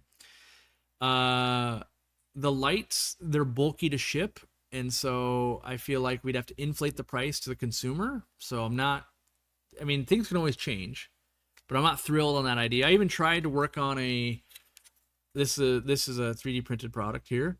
So you could put two lights together and they would hold as one light. And I went through like 10 versions of this and I can't figure it out. I think I'd have to make this out of aluminum and then maybe it would work to try and get around 4-foot lights being $40+ to ship. It's just crazy. And so, you know, when you think about that, think about if a light's $150 on Amazon and it's 4 foot and 40 of the dollars are for the shipping. Like if you could eliminate that $40, you could get either a light for $110 or so much better of a light. And so I feel like in the future, and everything could change, right? We could find the best manufacturer. We could get a great oversized package rate or something. But currently it doesn't seem feasible to do tanks or lights to RPP stores while maintaining margins for everybody. Either the stores won't make money or we won't make money, or the customer's going to pay way too much for the product. You know, if we start selling lights and all of a sudden they're $240, sure, maybe, but I like the next light I'm trying to do, I'm hoping to get it down to as cheap as possible while, you know, keeping quality, obviously, right? Right now we're working on air pumps. I got samples over here. There's more samples being shipped to me right now. We've been running decibel tests and figuring out, you know, what factors change sound. And it's like the weight of the housing, the shape of the housing, the amount of energy you're using, what it's sitting on, you know, how are the feet vibrating. There's all these things that are at play. And so we're working on trying to get like the quietest air pump that also can put out a decent amount of air that isn't crazy expensive. So there's all those three. Seaside Aquatics, they had it on its side, so I brought it in. Seaside Aquatics. Looks like it's fish or something. Let me see it. Turn it upside down. Let me try to open this. See what it's like. Seaside Aquatics. I don't know what that is. Sure, I don't have anything to open it with. Packages arrive at my house like every day. Sometimes it's stuff I do order and some stuff I don't order. Seaside Aquatics. I don't know. I've been away for too long to know where any of my like razor blades are. So we'll see what has been shipped to me. It could be something I've ordered, or it could literally be something someone's like, you should sell this. You should. So maybe they'll get free promo here or not. Like there's fish in it? Seaside Aquatics. I mean, I order a lot of stuff, but I can't imagine I've ordered fish I don't know about. I ordered from Small World Aquatics. Let's find out. But my fish aren't supposed to ship till Wednesday. So not liquid. What do we got? Ah, yes, I ordered koi food. So you can hand that. I'll show that. It's fine. But it was slush. I bought some koi food. We used to sell this brand. It's not easy to get a hold. There's a $100 bag of koi food, by the way. $100 retail. And used to sell it in the store. And what I love about it, because I've been telling Randy I've been wanting to do this for years, is the way they package it. I don't know if I can open it. Well, I'm terrible at this. Can I tear it? Nope. How do I open this? Do I have scissors? Sure. See if they still do it. What I love about it, and what I want to do for our company. What's up? They did a really nice job shipping this. They even said do not put on the side, don't put on the stack. Sure. Let me open this real quick. All right, thank you.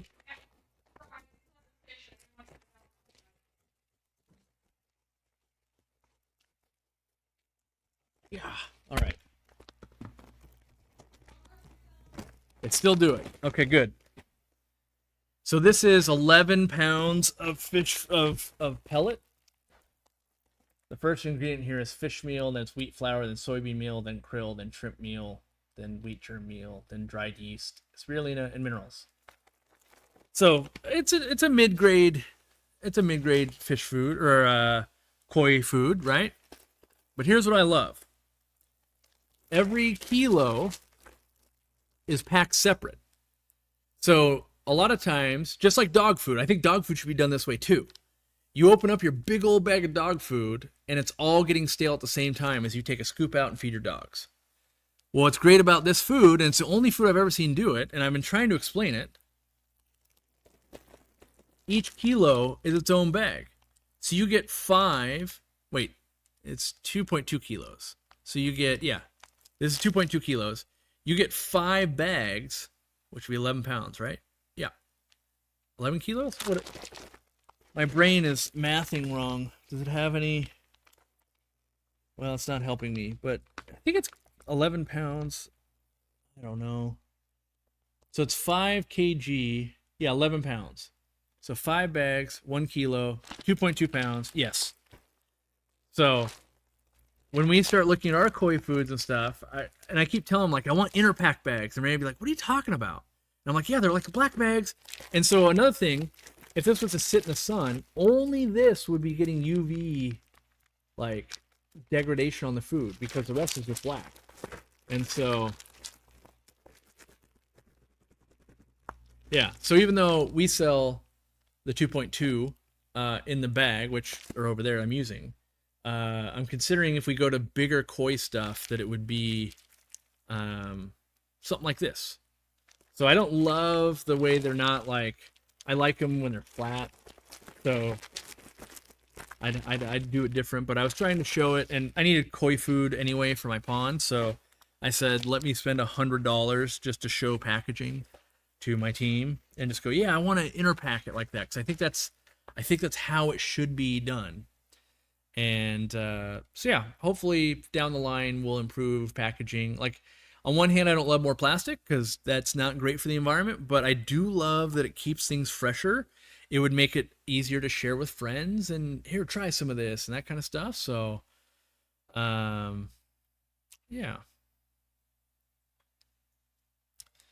Maybe you should start packaging the bulk foods in 1 pound vacuum sealed packages inside the 5 pound package. Yeah, so many things are baby steps, right? There's like, you have the idea, and I wanted to do that, and then you tell the manufacturer, and they're like, no. You're like, what do you mean no? We don't want to do that. We're not set up to that. We don't have vacuum packing machines. We don't want to inner pack. We don't want to do this. We don't want to do that. We don't want that. But then as you start buying a bunch, and you're like, you prove, because a lot of products, a lot of manufacturers, a company will buy like a pallet of something and then never buy it again. And so if they have to tool up and they have to change processes and then they only ever do one, they lose money on the entire sale. So then if you're like, okay, well, I've spent $100,000 with you on this product, I want to change it in this way, they're more likely to listen. So, like, for instance, when we go back to the drawing board and order more of the bulk foods, we could say, hey, let's try this. But we also, sometimes they'll come back like, yeah, we'll do that. And it's 50 cents per bag. And you're like, that's an extra $2.50. Like, that actually changes the bottom line because it's $2.50, then tariff, then markup, and then this, and then got to make it so the store can do this. You know, it's RPP stores. So there's all those things. But yeah, I love that idea. And it's from 20 years ago that I was like, this just seems, why, you know, and that's my question. Why aren't dog foods doing it? Why aren't cat foods doing it? You know, you'll watch these people buy 60-pound bags of dog food and they just open it up and it sits there. You know, so at least our dogs, we either have a resealable bag and we try to get all the air out, or B, we have containers that we're trying to down pack it in.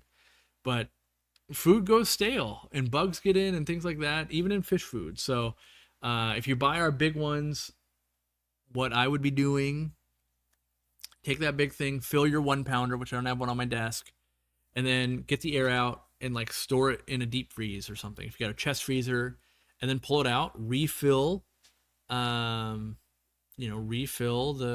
1 pounder and keep it as fresh as you can. So yeah, in case you didn't hear, I don't know if you could hear on the camera, but my wife thought it was live fish, so that's why she brought it in. Because sometimes live fish do show up, and then like, oh, I forgot to tell you, and we don't want it sitting out in the sun or anything. So I feel like they intentionally don't do that in the U.S., and that's why they charge more per pound for smaller bags. I mean, maybe, but also like that's 11 pounds for $100. I don't think the average person will spend $100 on food at a time. Like maybe some very dedicated people in chat, sure, but I don't think the average person does. And so, our showing, like we sell, I'd have to look at the numbers, but it's like 1,000,000,000 to 1 of like 4 ounce versus 1 pound, and then of 4 ounces to 5 pound, it's even more astronomical. And so, but I do think, I've thought about this for a long time of almost having like a fish room section or a breeder section. I sell to myself. I'm the worst and best salesman because I just sell to myself, and I go, well, I'd be buying 11 pounds at a time. Like I got a lot of tanks. And so we design a product for the person that has the 10-gallon betta and the person that's Dean with a fish room. And the product's got to work for both.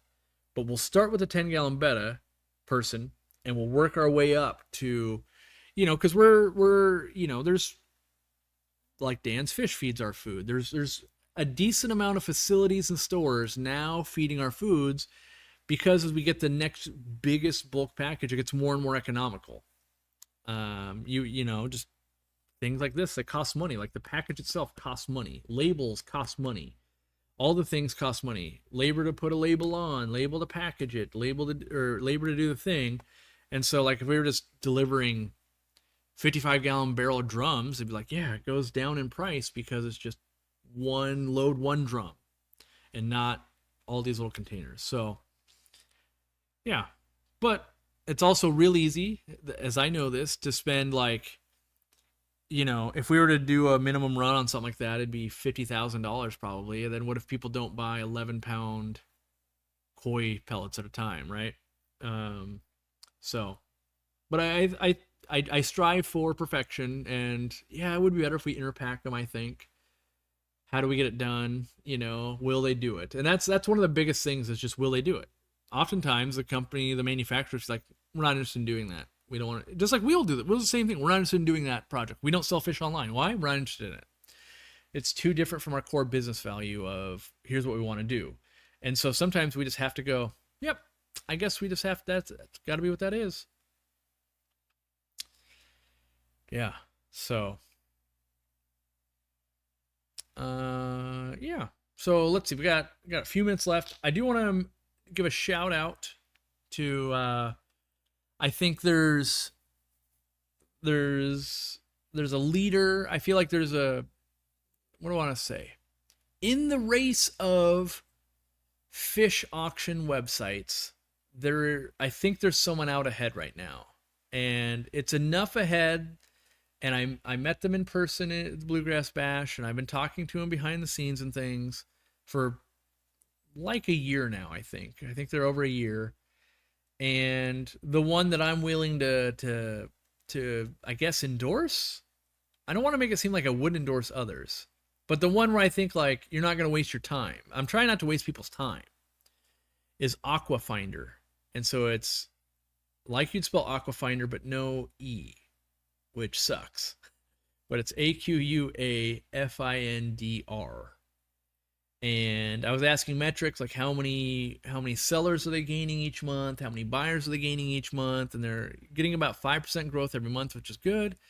And they've been continually growing, and they still got a long ways to go. Like they don't have every type of fish. If you're into flower horns, they don't have any yet. But hobbyist websites like that, where you can buy stuff out of someone's fish room, it's a chicken and the egg. You need sellers so that people will buy. You need buyers so that sellers will sign up. And I want to talk about the use case of this. I got a drink here. I'm losing my voice.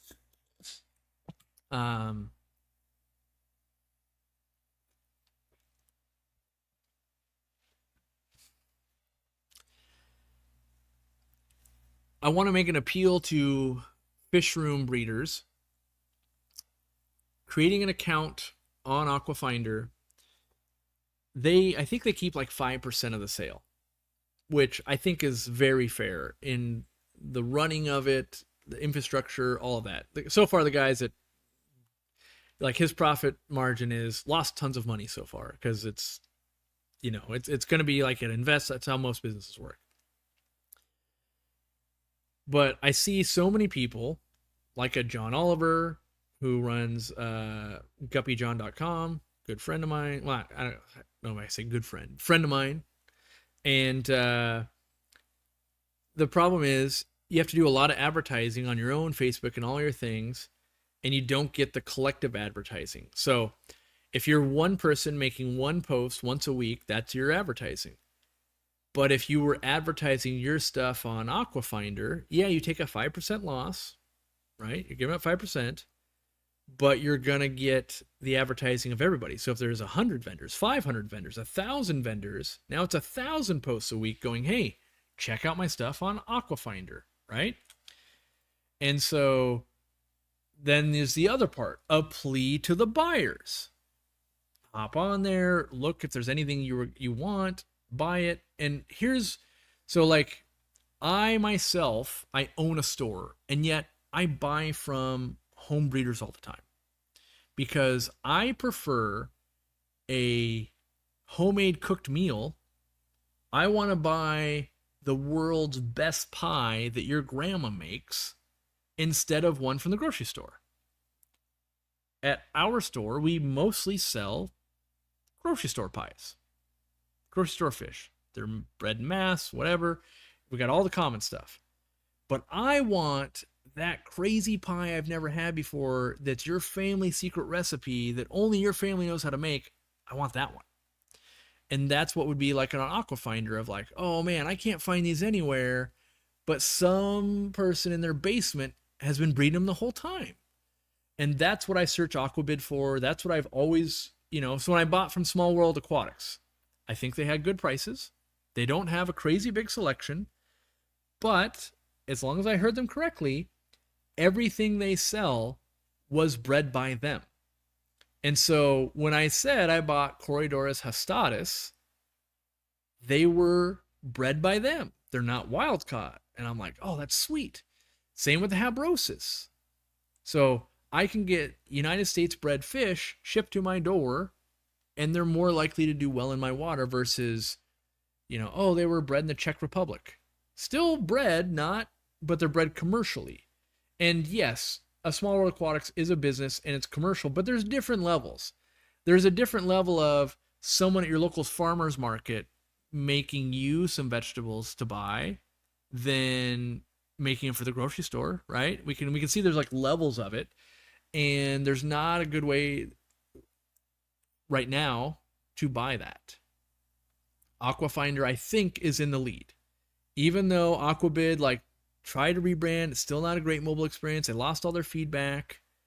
And so I do think that if you're a small breeder and you got a website and thing, and then you gotta take the pictures, you gotta update, you gotta do the thing.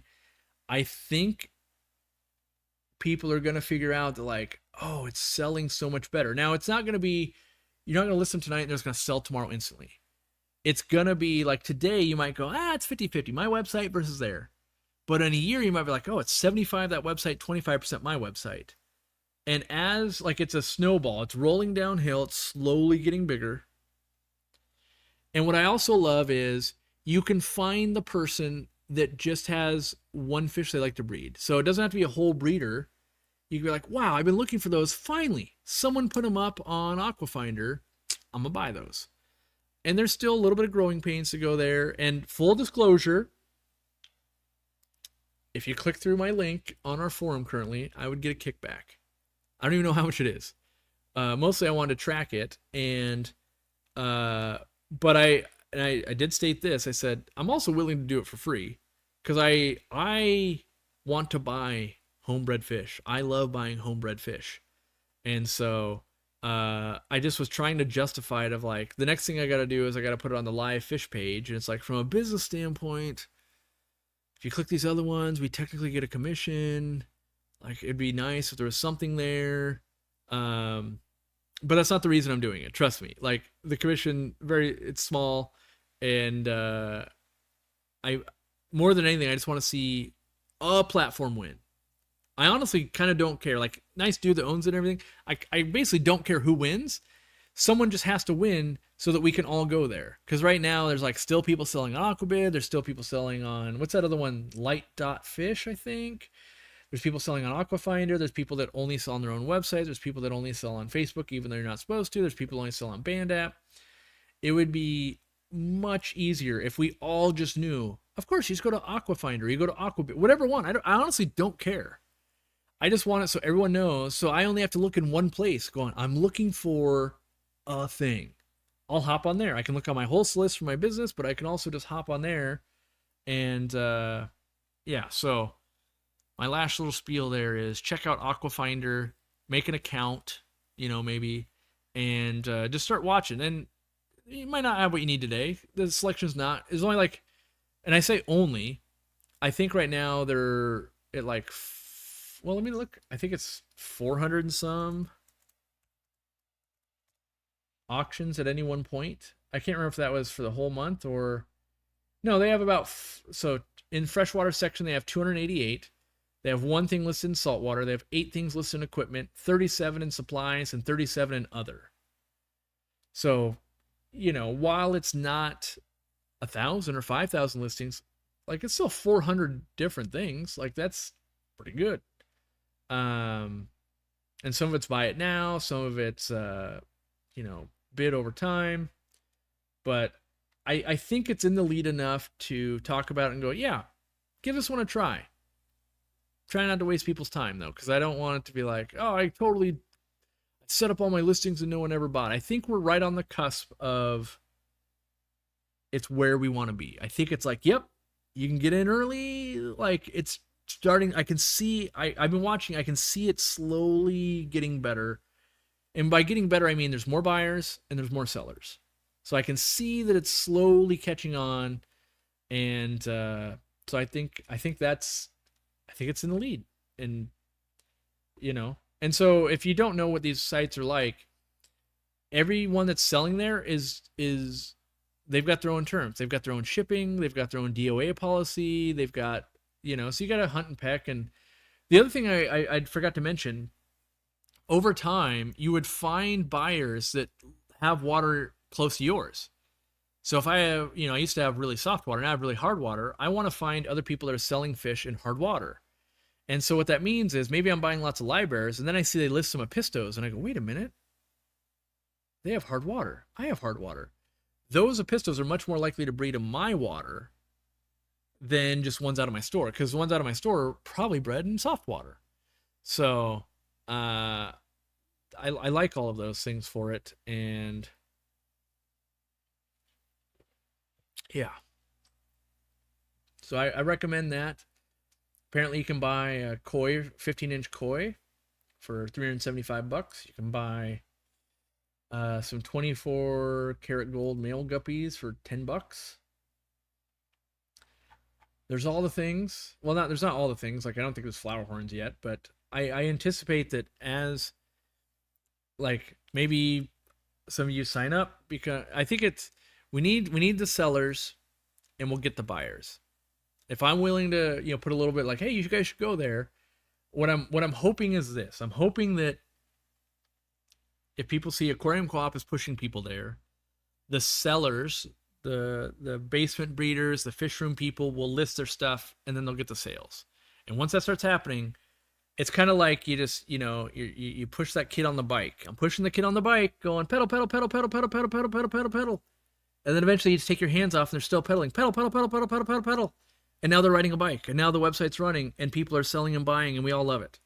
So I'm hoping for that. I'm just like, just keep pedaling.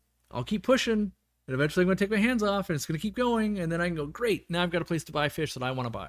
That's my goal here. So, how about some bougie bred pseudomogul mellis? I want to reach out to Dean and see if he has had much success with them. I have so many fry that I just need to grow up. Yeah, sell them on Aquafinder. I think the other thing too, I don't think people realize how much of reputation can be made on somewhere like Aquabid or like an Aquafinder. Like eBay, not so much. Amazon, not so much. But on these sites, if you're, you remember people like Lots of Fish. Gary Lang used to sell rainbows on there. Like these people would get these names and reputations, and then people can launch them into speaking careers and YouTube careers and other things. So I think I think it works because you have the power of 500 sellers promoting Aquafinder as opposed to one person promoting your own website and hoping you're good at that. And for the most part, fish breeders are good at breeding fish, not so good at promotion in general. There's some that, you know, they got it down, but for the most part, we could all use extra eyeballs on our stuff. So, yeah. Yeah, you're gonna give it a try and list some Medaka? Yeah, my plea is this. There's a learning curve. You could sell them for too much. You could have the wrong shipping parameters. You could have bad pictures. You could maybe there's just not quite enough buyers today.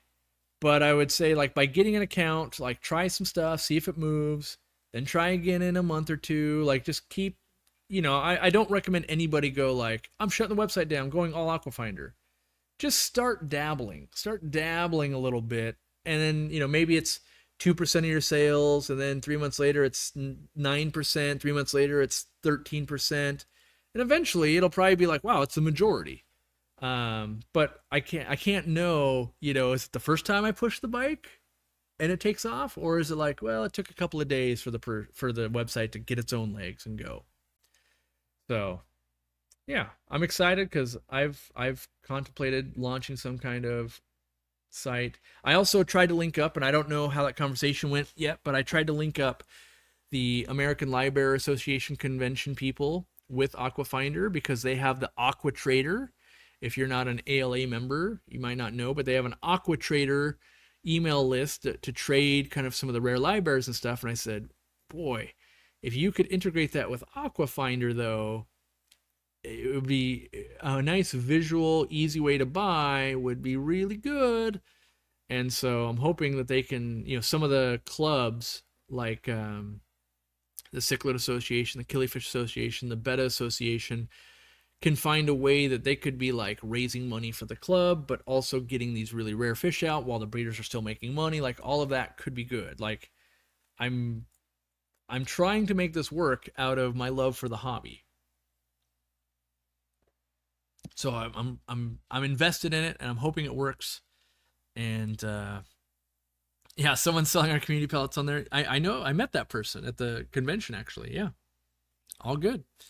Yeah, you can sell even if you get some free pellets at a convention. You can sell them on there, and I hope someone buys them because that's commerce is happening. The more buyers, the more sellers, the more likely Corey's going to find his orange metallic Variatus platies that he's pining for still, that I found on Aquabid I've never seen since ever, and I still want them, and I'm hoping that I'll find them on a website someday. Do I know if there's any oversight or quality assurance regarding the breeders or sellers on there? My main issue with Aquabid is that it's kind of Wild West. I would treat it that it's a Wild West. It's no different than you're going to go on a random website tomorrow and buy. Like there's reviews, you can read reviews, but a lot of people on there, so if you buy from Anodyne 7024, she's going to sell, I don't know if it's a she actually, pictures a she, but they're going to sell Medakas on there, but they'll have zero feedback. You'd be taking a chance. However, in the live stream, are you more likely to take that chance than not? But the problem is there can only be so much oversight without just it becoming an absolute nightmare. Because no one can, like, even if you do everything right, I thought it was going to be a little bluer of the fish. It actually took one more day to be delivered. I killed him on day 4. What about this? There's, as far as I know, PayPal handles all the things. So you'd have to open up a dispute with PayPal. They handle the thing on the back end, and it's not the business owner. The business owner is facilitating basically the place and the code to make it happen. And that's why I never took on this project, because I couldn't figure out a way that when someone sells someone another fish and they kill it and they're super angry and they leave bad reviews for the aquarium co-op, even though I had nothing to do with the transaction, that it wouldn't hurt our reputation. So that's why, like, even though I want one real bad, I'm like, I can't figure out how it doesn't sink the aquarium co-op for everything that went wrong. A fish arrives dead. Someone said that it was this and it's actually that. They misidentified this Corridora or that Apisto or this thing. Every time something went bad, I assume there'd be a bad, review left on Aquarium Co-op, even if it was findyourfish.com, if they knew I owned it or something, which I own nothing of this. And so, yeah, I think there is a bit of the Wild West out there, and I think it's less of the Wild West when there's more reviews. I think people pay more money when someone has thousands of reviews, and I think that people pay less money when there's someone with no reviews. And so for now, I think prices are going to be lower. So that's the other thing, right? Right now, auctions and stuff will probably end lower a year from today. If more people are using it, things will go more expensive because there's just more people bidding. So it's a buyer's market right now, I would say, probably, but the selection isn't as far. So, and that serves everybody, right? Like, I'm willing to spend more money for the fish I want. Some people are just looking for cheaper fish, but everyone will be able to, pick and choose. Are you looking for the cheap ones? Are you looking for the high end ones? Are you looking for the rare ones? Are you looking for, someone that'll ship directly to your home as opposed to you can't get it locally? Are you, and everyone's going to have their own. Will they ship during the summer heat right now? Will they ship during the winter? Will they do this? Will they do that? And it technically does go against my business model in that people are selling plants and stuff on there, but I'm so passionate about the hobby and wanting, like, even if Aquarium Co-op ceased to exist tomorrow, I'd still want to keep fish, and I'd want different libraries and stuff. So that's why I'll keep promoting it, hobby, because whether it's my job or not, I'll still be a fish guy. I started today I was only going to live stream for an hour, and now I've done it for 2 hours and 13 minutes. I really need to rein myself in here. So I think I talked through most of the things. I did a bad job at selling my own stuff. As always, if you need aquarium products, see if Aquarium Co-op sells it. We'd love it if you supported us if you could. If not, I understand. And buy all the things. We'll try to make more things. And